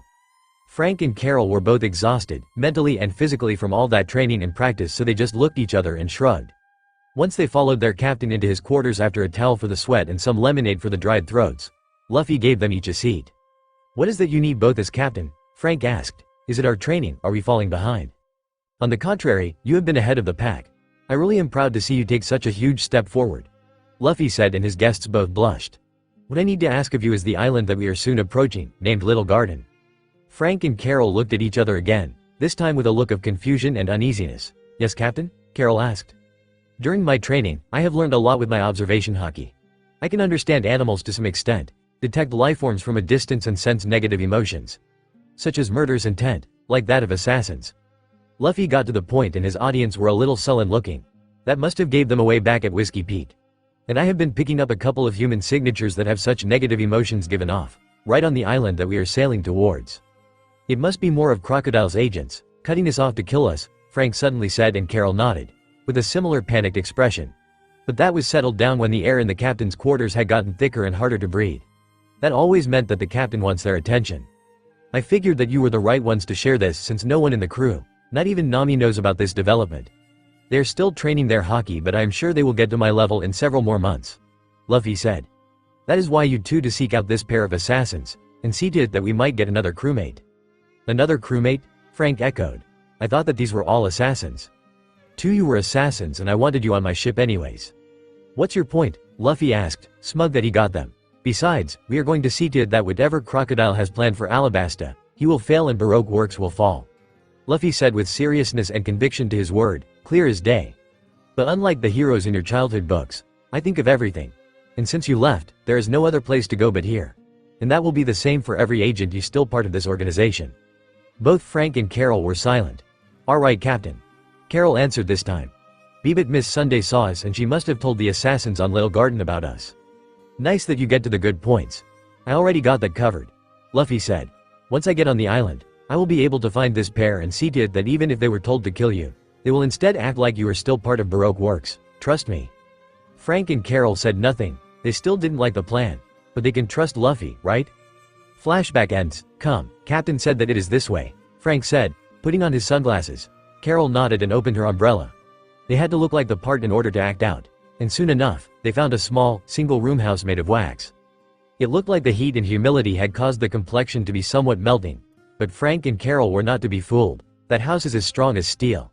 That will explain why yet another T-Rex foolishly tried to bite down on, only for the beast to recoil back with pain rushing from its teeth cracking. Hey! Frank tried to act tough and ruthless. Get the hell out of our way. The T-Rex saw them and figured that humans were much softer and easier prey. Wait. I can handle this one. Carol spoke in a sadist and childish tone. And when the T-Rex charged for them, Carol struck first. Ichikiro Kiro Ho. 1 kilogram 10,000 kilogram cannon. 2. Frank smirked to see his partner basically disappear in a blur only to hit the T-Rex with the weight of a full-set freight train. Of course, that only bruised the T-Rex and made it flinch from all that pain. You've been having too much fun with the captain. Frank actually teased Carol, who only blushed at the hidden message that Frank sent her way. Then Carol finished the job by jumped high in the air, once again decreasing her body weight. Kiro Puresu, 10,000 kilogram press. Carol came onto the helpless dinosaur like a meteor, just like what she tried on Luffy at Whiskey Peak. Only this time, the T-Rex didn't stop her. It couldn't stop Carol from caving its head in. Not feeling very hungry enough to even snack on the now dead T-Rex, the pair continued their path, which seemed to go on forever. But it ended when Frank got close enough to grasp the wax door handle that thankfully dry, even with the humility. Once Frank opened it, he finally saw the pair of assassins that were sent to kill them. Mr. 3 and Miss Goldenweek. They both thought to each other. Oh hello Mr. 5. Mr. 3 said as his guest finally entered his wax house. Mr. 3 was an average-sized man with a rather frail-looking build. Like other male Baroque works, Mr. 3 has his number hidden somewhere on his costume. For Mr. 3 he both has 3s visible on his vest design, upper part of his glasses, and one big 3 achieved through his top knot. That was what gave him away. He also wears glasses and has neatly combed hair. He was also seen wearing a log pose on his left wrist. Hello Mr. 3, Miss Goldenweek. Mr. 5 said in an attempt to hide his disgust, as the mere sight of these two spelled bad trouble and stank of it. Meanwhile, Miss Goldenweek is a small child, with relatively large eyes and circles of blush on her cheeks. She is fairly short in stature and wears her dark red hair tied in braided pigtails. Her attire consists of a wide-brimmed pink hat with a green band, a dark blue t-shirt with the word "Golden" written on it in orange, a sky blue cloud-patterned button-down shirt, a maroon-colored overall skirt with the top folded down, blue striped stockings, and big red shoes with white cuffs and white soles. We appreciate you coming, but as we take the fault for our failure, we have the responsibility to complete our mission, to see to it that no one learns of our boss's identity and lives. Frank continued, perfectly hiding his unsettled disposition behind the seriousness and stubbornness of an assassin, talking to someone stepping into his business. Rest assured, we won't underestimate them and we will be able to kill the Straw Hat crew this time. Carol showed to be at the same skill as Frank. Her image of being Miss Valentine once again was very convincing. This time, Mr. 3 finally spoke up. That is not why we're here. Frank and Carol braced for the big one. To prove that Luffy has spared their lives or not. I am here because you both are weak. Frank and Carol fought the urge to growl that Mr. 3 was rubbing them the wrong way and was keeping them in suspense. We were sent by Miss Sunday to see to it that they're killed. The worst you will get is coal in your next paycheck and probably a demotion, while me and Miss Goldenweek will take the palace of another idiot such as Mr. 2. There was a good chance that Mr. 3 was lying, so Frank and Carol acted indifferent and used Luffy's training to try and delve into Mr. 3's mind, just to hear his thoughts. That training was hard, rough and difficult, but they both were able to sense Luffy's invisible attacks at least. That was because they could hear an emotionless voice faintly describing when the next hit will move, to either the right or the left. And they heard this while Mr. 3 continued to smugly talk them down. Once I am done here with these rundown pirates and show these two idiots what for, I will not only get promotion but ask Miss Sunday to kill that idiot Mr. 2. There was no thought to kill Frank or Carol. Not even a trace of killer intent towards them. The only emotions to be felt were annoyance and arrogance, no aggression. It looks like Luffy did do what he promised, that helped Frank and Carol calm down a bit. And as I was saying, we stuck luck coming here to Little Garden. It turns out that there are these peculiar two residents or giants, and not just any giants. Have a look. Mr. 3 then took out a very old piece of paper from his bag, sitting on a wax chair. Frank grasped it gently, lifting the paper from the wax table, and both he and Carol saw that this was a wanted poster. It was over 100 years old. And the pair of acting, former assassins saw the faces of the ones wanted in this poster, each with the same bounty. It read, Darry, the Blue Ogre, and Brogy, the Red Ogre, the Giant Warrior Pirates. Both wanted dead or alive bounty. 100 million berries for either. 200 million for both. XXXXX. Meanwhile, I told you that dinosaur meat is delicious. Brogy laughed while he ravaged a leg of it. From the T-Rex he easily slain when he made the impression on the standby Straw Hats. He had taken them to his home, near a skeleton that of a large sea king or something. And by his feet were the very pirates, trying their best not to sweat on their food. Nami and Usopp were still a little freighted to be so causal around a giant that just cut off a dinosaur's head right in front of them. Kaya was wondering why Brogy used primitive means to fully cook the meat. She read all the infections that happens when eating meat raw. And Alvida was used to high-class food, like on the Barati or made by either Sanji or Luffy. She just couldn't understand what was so appealing about something so simple like meat on stick or even bone. Are you still less sure that this G giant I isn't G going to eat us? Usopp tried to whisper to Nami but was proven difficult with the food in his mouth and his stuttering speech. And Nami was just disgusted by the poor eating manners and ignored Usopp. Seriously Usopp, you are not acting like the sniper that shot down Arlong and defeated one of his trained subordinates, both with the help of your sniping and your rifle. Alvida said with a deadpan tone, not impressed by Usopp's behavior any more than Nami was. Or even Kaya. Your girlfriend was acting hoping you will be braver than this. Believing in fairy tales at a time like this. Alvida added and then muttered that last sentence under his breath. Usopp gasped and tried to lift his chin to cover up that cowardly demeanor while tree on bone while he was at it. Then he heard Kaya giggling, sounding like a goddess's voice to his ears. Be thankful that you're a funny guy Usopp. The Straw Hat Sniper then felt like someone was scratching a blackboard right next to his ears. I'm going to be a doctor and see blood, death and rotting bodies. I will need a man that can make me laugh through it all, but at least you plenty of blood in Orange Town without shaking. That means you still have a chance. Don't mess it up. Usopp didn't know where this version of the sweet and welcoming Kaya came from.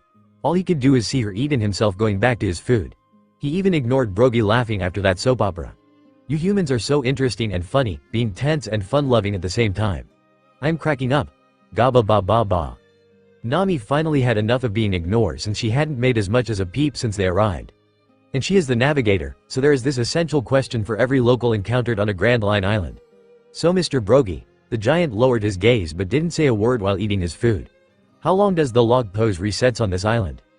Brogy smirked before, 1 full year. That made everyone eating to spit out their food and suddenly feeling fainting. They had to wait, an entire year. If you want more of this dinosaur meat then I can just eat it all. Gaba ba ba ba, Brogy said, ignorant of the looks of dread and disbelief on the Straw Hats. On the other side of the island, Gya, Darry was laughing ever so heartily along with Luffy, who was also enjoying a good meal with the giant. Vivi and Karoo just stood by, watching the pirate and the giant talk and interact as casual as if they were old friends. You sure do know how to cook. This dinosaur meat is the best. Luffy practically was eating out of a chair that was a giant-sized meat on bone. Darry nodded. Why thanks human. I got to say that your own lunch is delicious. It is just too small for a giant like me. Darry laughed along with Luffy again. I am just sorry to say that if you are planning to leave, then you will have to stay for a while. Most humans that come here just die from being eaten, the climate or the heat. Darry had already told Luffy and company of what Brogy had told his own guests. Vivi was the one to take the news the hardest. She was in a hurry to tell her people back home of who was tearing them apart, and if she waited a year, it won't help them at all since Crocodile will already have taken over Alabasta. I am sure that we will figure something out. Besides, why are you here on Little Garden? Didn't you say that you were from Elbaf? Luffy brought up and Darry looked brightened up. You spoke highly of that land? Is it your homeland? You got it human. Darry shouted with pride for his home country. It is found here in the Grand Line, but only we giants are allowed to know. All I can tell you is that in Elbaf, we giants live by a strict code of honor that is blessed to us by our gods. Darry started to explain, so Luffy managed to cease his laughter and silently eat at his meal. And if two giants come to a disagreement, judgment to be held out. Those two giants will have to fight to the death to determine which side is the most truthful, as it will triumph over the other side.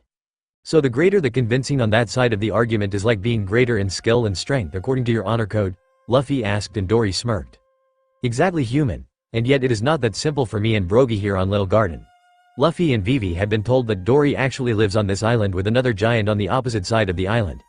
That finally explained why there were monstrously large skeletons that painfully stuck out from the jungle that covered most of Little Garden. We still haven't received our judgment, our answer. And it has been that way for a century. That is how long we have been fighting. An entire century? You giants are capable of that? Luffy asked. He had heard of tales that humans and non-humans fighting for a few days to a few months, but nowhere near something of this magnitude.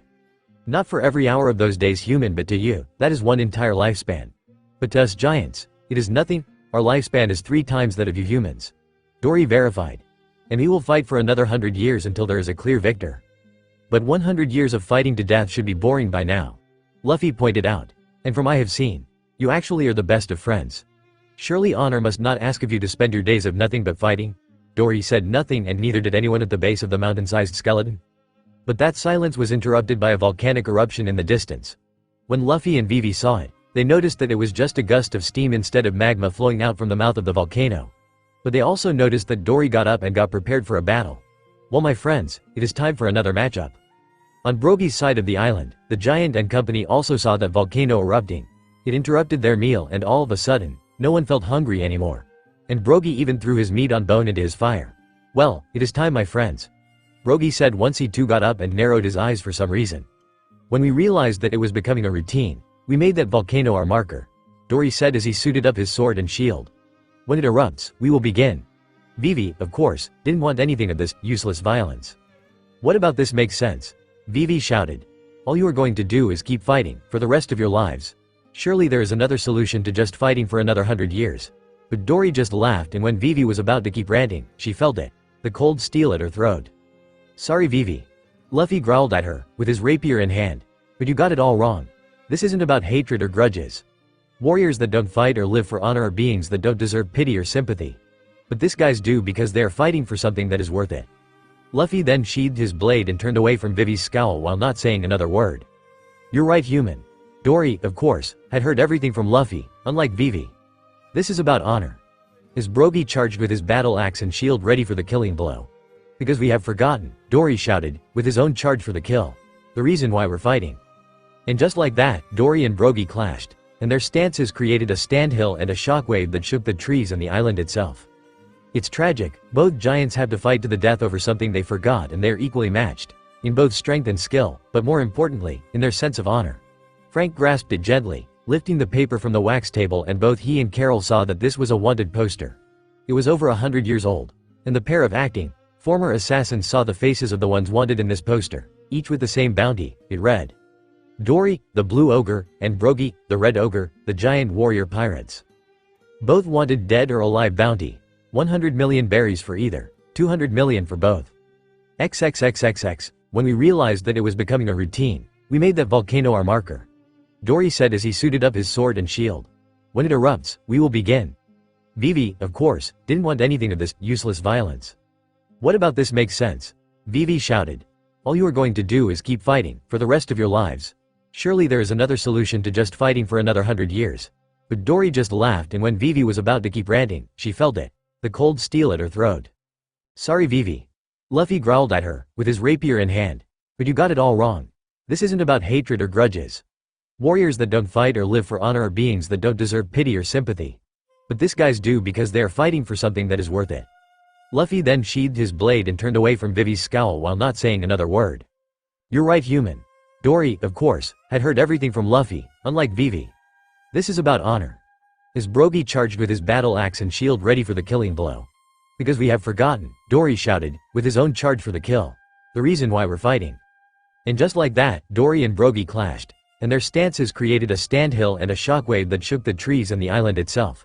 It's tragic, both giants have to fight to the death over something they forgot, and they're equally matched.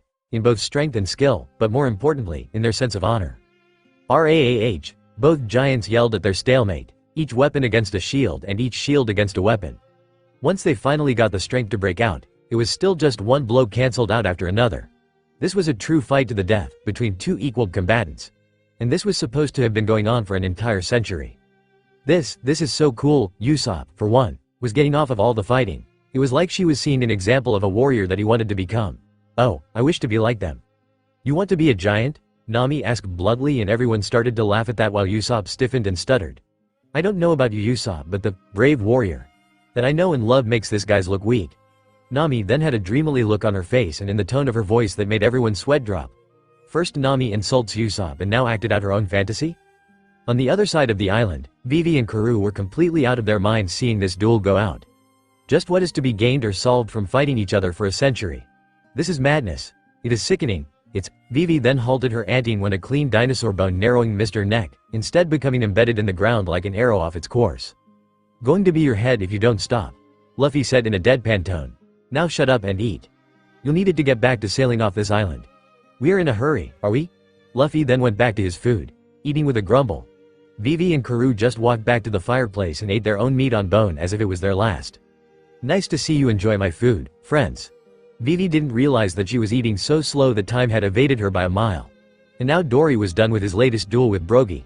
She just watched him walk towards his own giant-sized chair and chomped on the larger meat on bone. Excuse me, Mr. Darry. Vivi tried to work up her nerve to ask something sensitive to a giant. Are you sure that you still want to fight? 100 years must be too long for even a giant to consider whatever disagreement you had to be invalid. Times have changed since giant pirates disappeared over 100 years ago.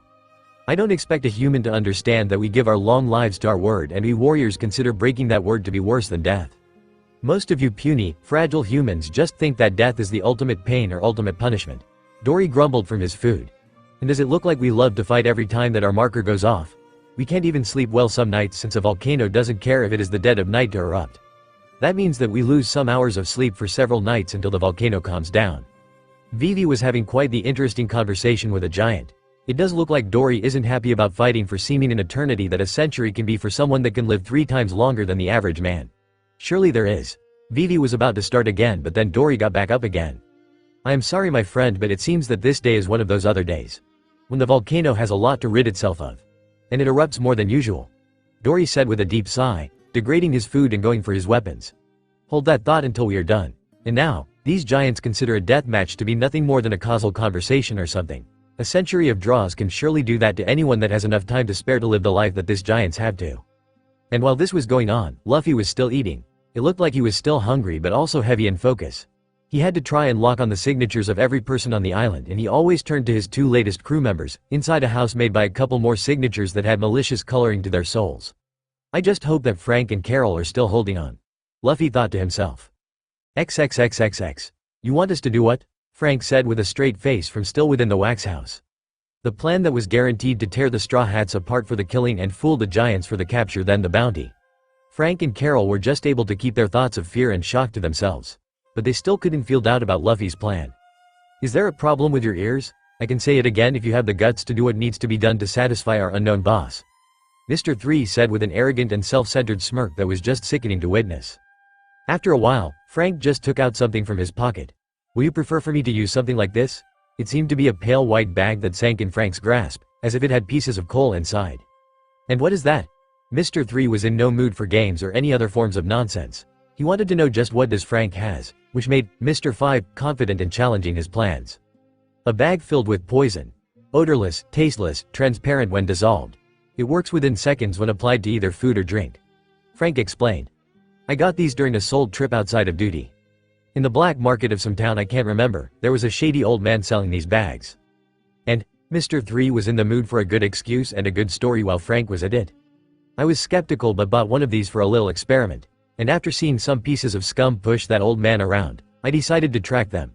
Frank continued. When they stopped in an open bar for a quick drinks and snacks, I spiked their food after grinding the poison to as small as table salt grains. They fell dead, bloodied eyes crying of blood and foaming at the mouth that stank worse than month-old garbage. Mr. 3 briefly adjusted his eyes and thought hard on this. After a while, he released a sigh. Fine Mr. 5. But remember, you are to stake your life on this claim. Your life, don't forget. Frank and Carol had been around threats like this before and nodded in sick comfort. Meanwhile, Brogy was another battle and another draw with Darry. And this battle had ended on a higher note as his battle axe was slightly damaged. He needed to repair his axe until the volcano gives the signal again. You want to be what? Brogy had been told something interesting by Usopp, who finally built up the nerve after seeing that second battle today. I mean it Brogy. Usopp was surely speaking with a stutter. I want to be a lot like you guys so day. But Brogy didn't see it like Usopp did. Huh? You want to be a giant? That was met with laughter from everyone but Usopp, who was a little pissed that nobody got what he talking about. I want to be a warrior that isn't afraid of anything. Just like you guys. Usopp then spoke with confidence and bravery that was aflame, not going out even in the cold wind. Friend, we are not fearless. Then we will be nothing but fools with swords and axes, calling ourselves warriors. Brogy said, and Usopp was confused. Without chaos, there will be no order. Without death, there won't be any life.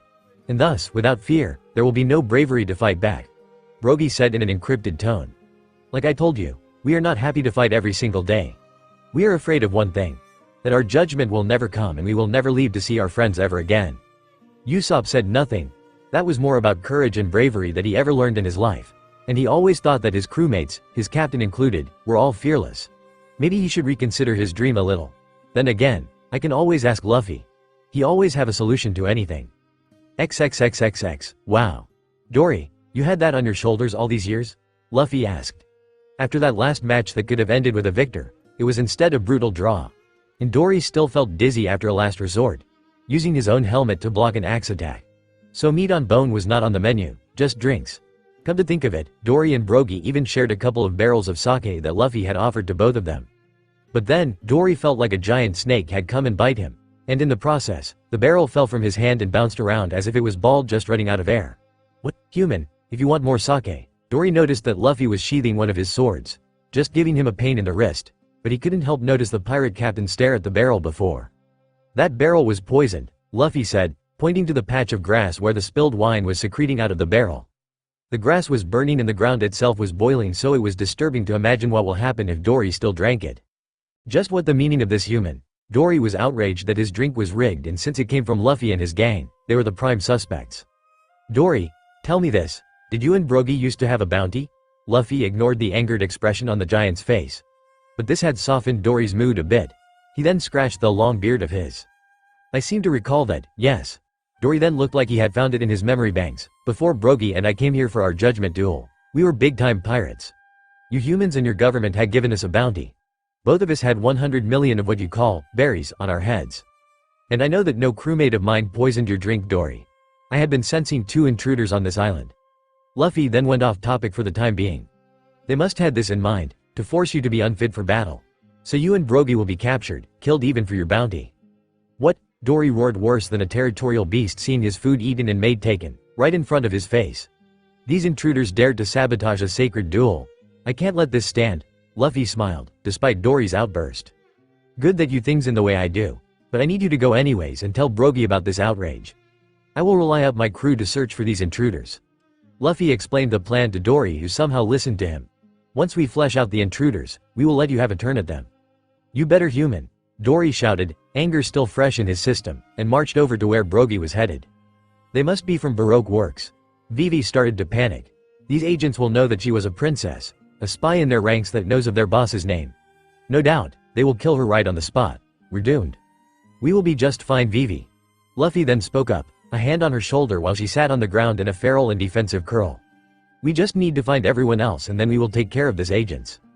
Vivi only knew Luffy for a short while, but the confidence in his voice was hard to deny. Fine, Luffy. I know that you will be right. XXXXX later, Brogy, Dory shouted as he finally saw his brother giant in what felt like forever. We have invaders, they are after our old bounties and they even tried to weaken me before our battle. WHATT, Brogy didn't take the news better than Dory, who will dare? I don't know, but for once in 100 years, can we skip this duel? There is more honor at stake than ever before. I couldn't even smell the poison that was in that barrel I was about to drink. Dory asked, speaking in a tone that showed just how disgraced he felt. His expression was also clear on that. Very well. Brogy said before both giants roared. They felt like their skin was burning. Looking down in horror, they saw melted wax come out of nowhere and cover them in no time at all. It seems that while Mr. Five's poison was genuine, you still saw through it. I hate to be on the front lines. I prefer to be in the backside doing the thinking. Dory and Brogy turned to see a strange man appear out of the wax, with his hair in the shape of a 3. Who the hell are you? Both of them bellowed but growled at how the wax was solidifying and hardening around them, just as fast it covered their bodies from head to toe. Call me Mr. 3, or rather the future Mr. 2.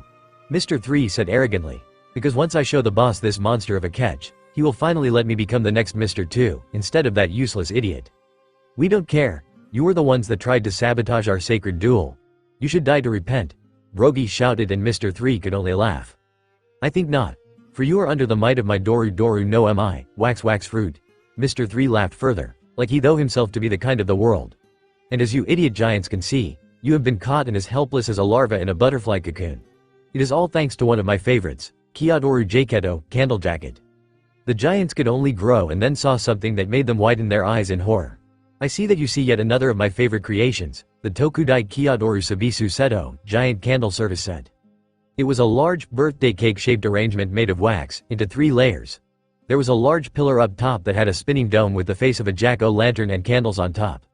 As soon as the dome finishes moving, those who were foolish enough to try and challenge me will be encased in wax and suffocate slowly. But where is, Dory tried to speak and Mr. 3 laughed again. Where is that foolish friend of yours? He is having a picnic while his friends die. Mr. 3 cruelly mocked the giants and pointed to the cold truth. Luffy was indeed sitting on a picnic basket, eating cookies and drinking tea with Miss Goldenweek. My partner is an expert painter, so good that her colors can make anyone do what we want them to do. Now, Straw Hat, kill them. Dory and Brogy gasped as well as the other Straw Hats that were stuck into. Not, Miss Goldenweek felt like she was having a heart attack when Luffy turned both himself and his sword into her direction instead of her prey. And all that were harmed was her hat and a couple of trees nearby. All sliced up at once. Then Luffy just sheathed his sword Bmei Suihei Karite, semi-transparent acid ruin cutter. Much to the horror of Mr. 3 and Miss Goldenweek, and relief to everyone else, the wax suddenly melted and cleaned off the trapped victims harmlessly. It all happened in an instant, but Zoro and the 2 giants were somehow able to see that Luffy did move around the wax, spreading some kind of heated dissolvent on the Kiyadoru Jakedo and the Tokudai Kiyadoru Sabisu Seto. Even the large stand that Mr. 3 was using to taunt Dory and Brogy as well as giving him a bird's eye view of the entire scene had melted. Ultimately, the wax user was sent to the ground hard and burning at the hot touch. The 2 giants and the Straw Hats moved to get out of the mess of the wax, as if it was going to trap them again otherwise. And when Miss Goldenweek looked into Luffy's eyes, she was scared out of her wits. Then she collapsed on the picnic blanket, eyes white and foaming at the mouth. Miss Goldenweek. Mr. 3 couldn't believe it, half of his plan was ruined right in a single moment. Damn you Straw Hat, die. Mr. 3 sent his wax at record speeds at Luffy, but the pirate captain had shocked the Baroque Works agent by simply making a vacuum slash to send them off course. But before the mad wax agent could create any more from his devil fruit ability, Mr. 3 found himself being strangled by a woman's arms. He screamed when both of his hands were crushed as well. Don't you dare touch me, you piece of slime. Looking up, Mr. 3 saw Carol growling at him like a wild animal over her prey. Do it Frank, now. Mr. 3's screams of pain were then muffled out by miniature explosions on the front side of his body. There was no blood, but the burns and bruises were not pretty anyhow. Mr. 5. Miss Wednesday. You dared to betray Baroque Works, betray me. Betray you? We were never working for you or with you, Mr. 3. Frank said with a cold tone, pointing his custom-made revolver at the poor sight in his partner's grasp. We were just following orders, Captain's orders. The atmosphere then became something silent and awkward. Everyone just turned to Luffy. Even though he was dropped like a sack of potatoes, Mr. 3 never lost his focus on the pirate captain either. Luffy? You did this. Nami spoke up, ironically being the last person to speak against Luffy in recent developments in their relationship. And everyone else had one thing to say about this too, exempting Frank and Carol. When you chase a rat, you have no luck since it is fast and cunning. Then it makes into its rat hole. Luffy said in an encrypted tone that kept everyone silent and kept every word they wanted to say stuck in their throats. You can wait at the hole for hours since the rat was the only thing that can fit into it. But the rat will know that you are there and refuse to come out. What do? No one spoke. You disappear and fool the rat into thinking that you gave up on it, only to pounce once it left the hole. That made perfect sense, and all of a sudden, no one can be angry at Luffy anymore. On the bright side, Mr. 3 has been captured and left at the mercy of 2 angry giants, and no one got close to critical condition from the wax structure. Then there was one last thing to this case.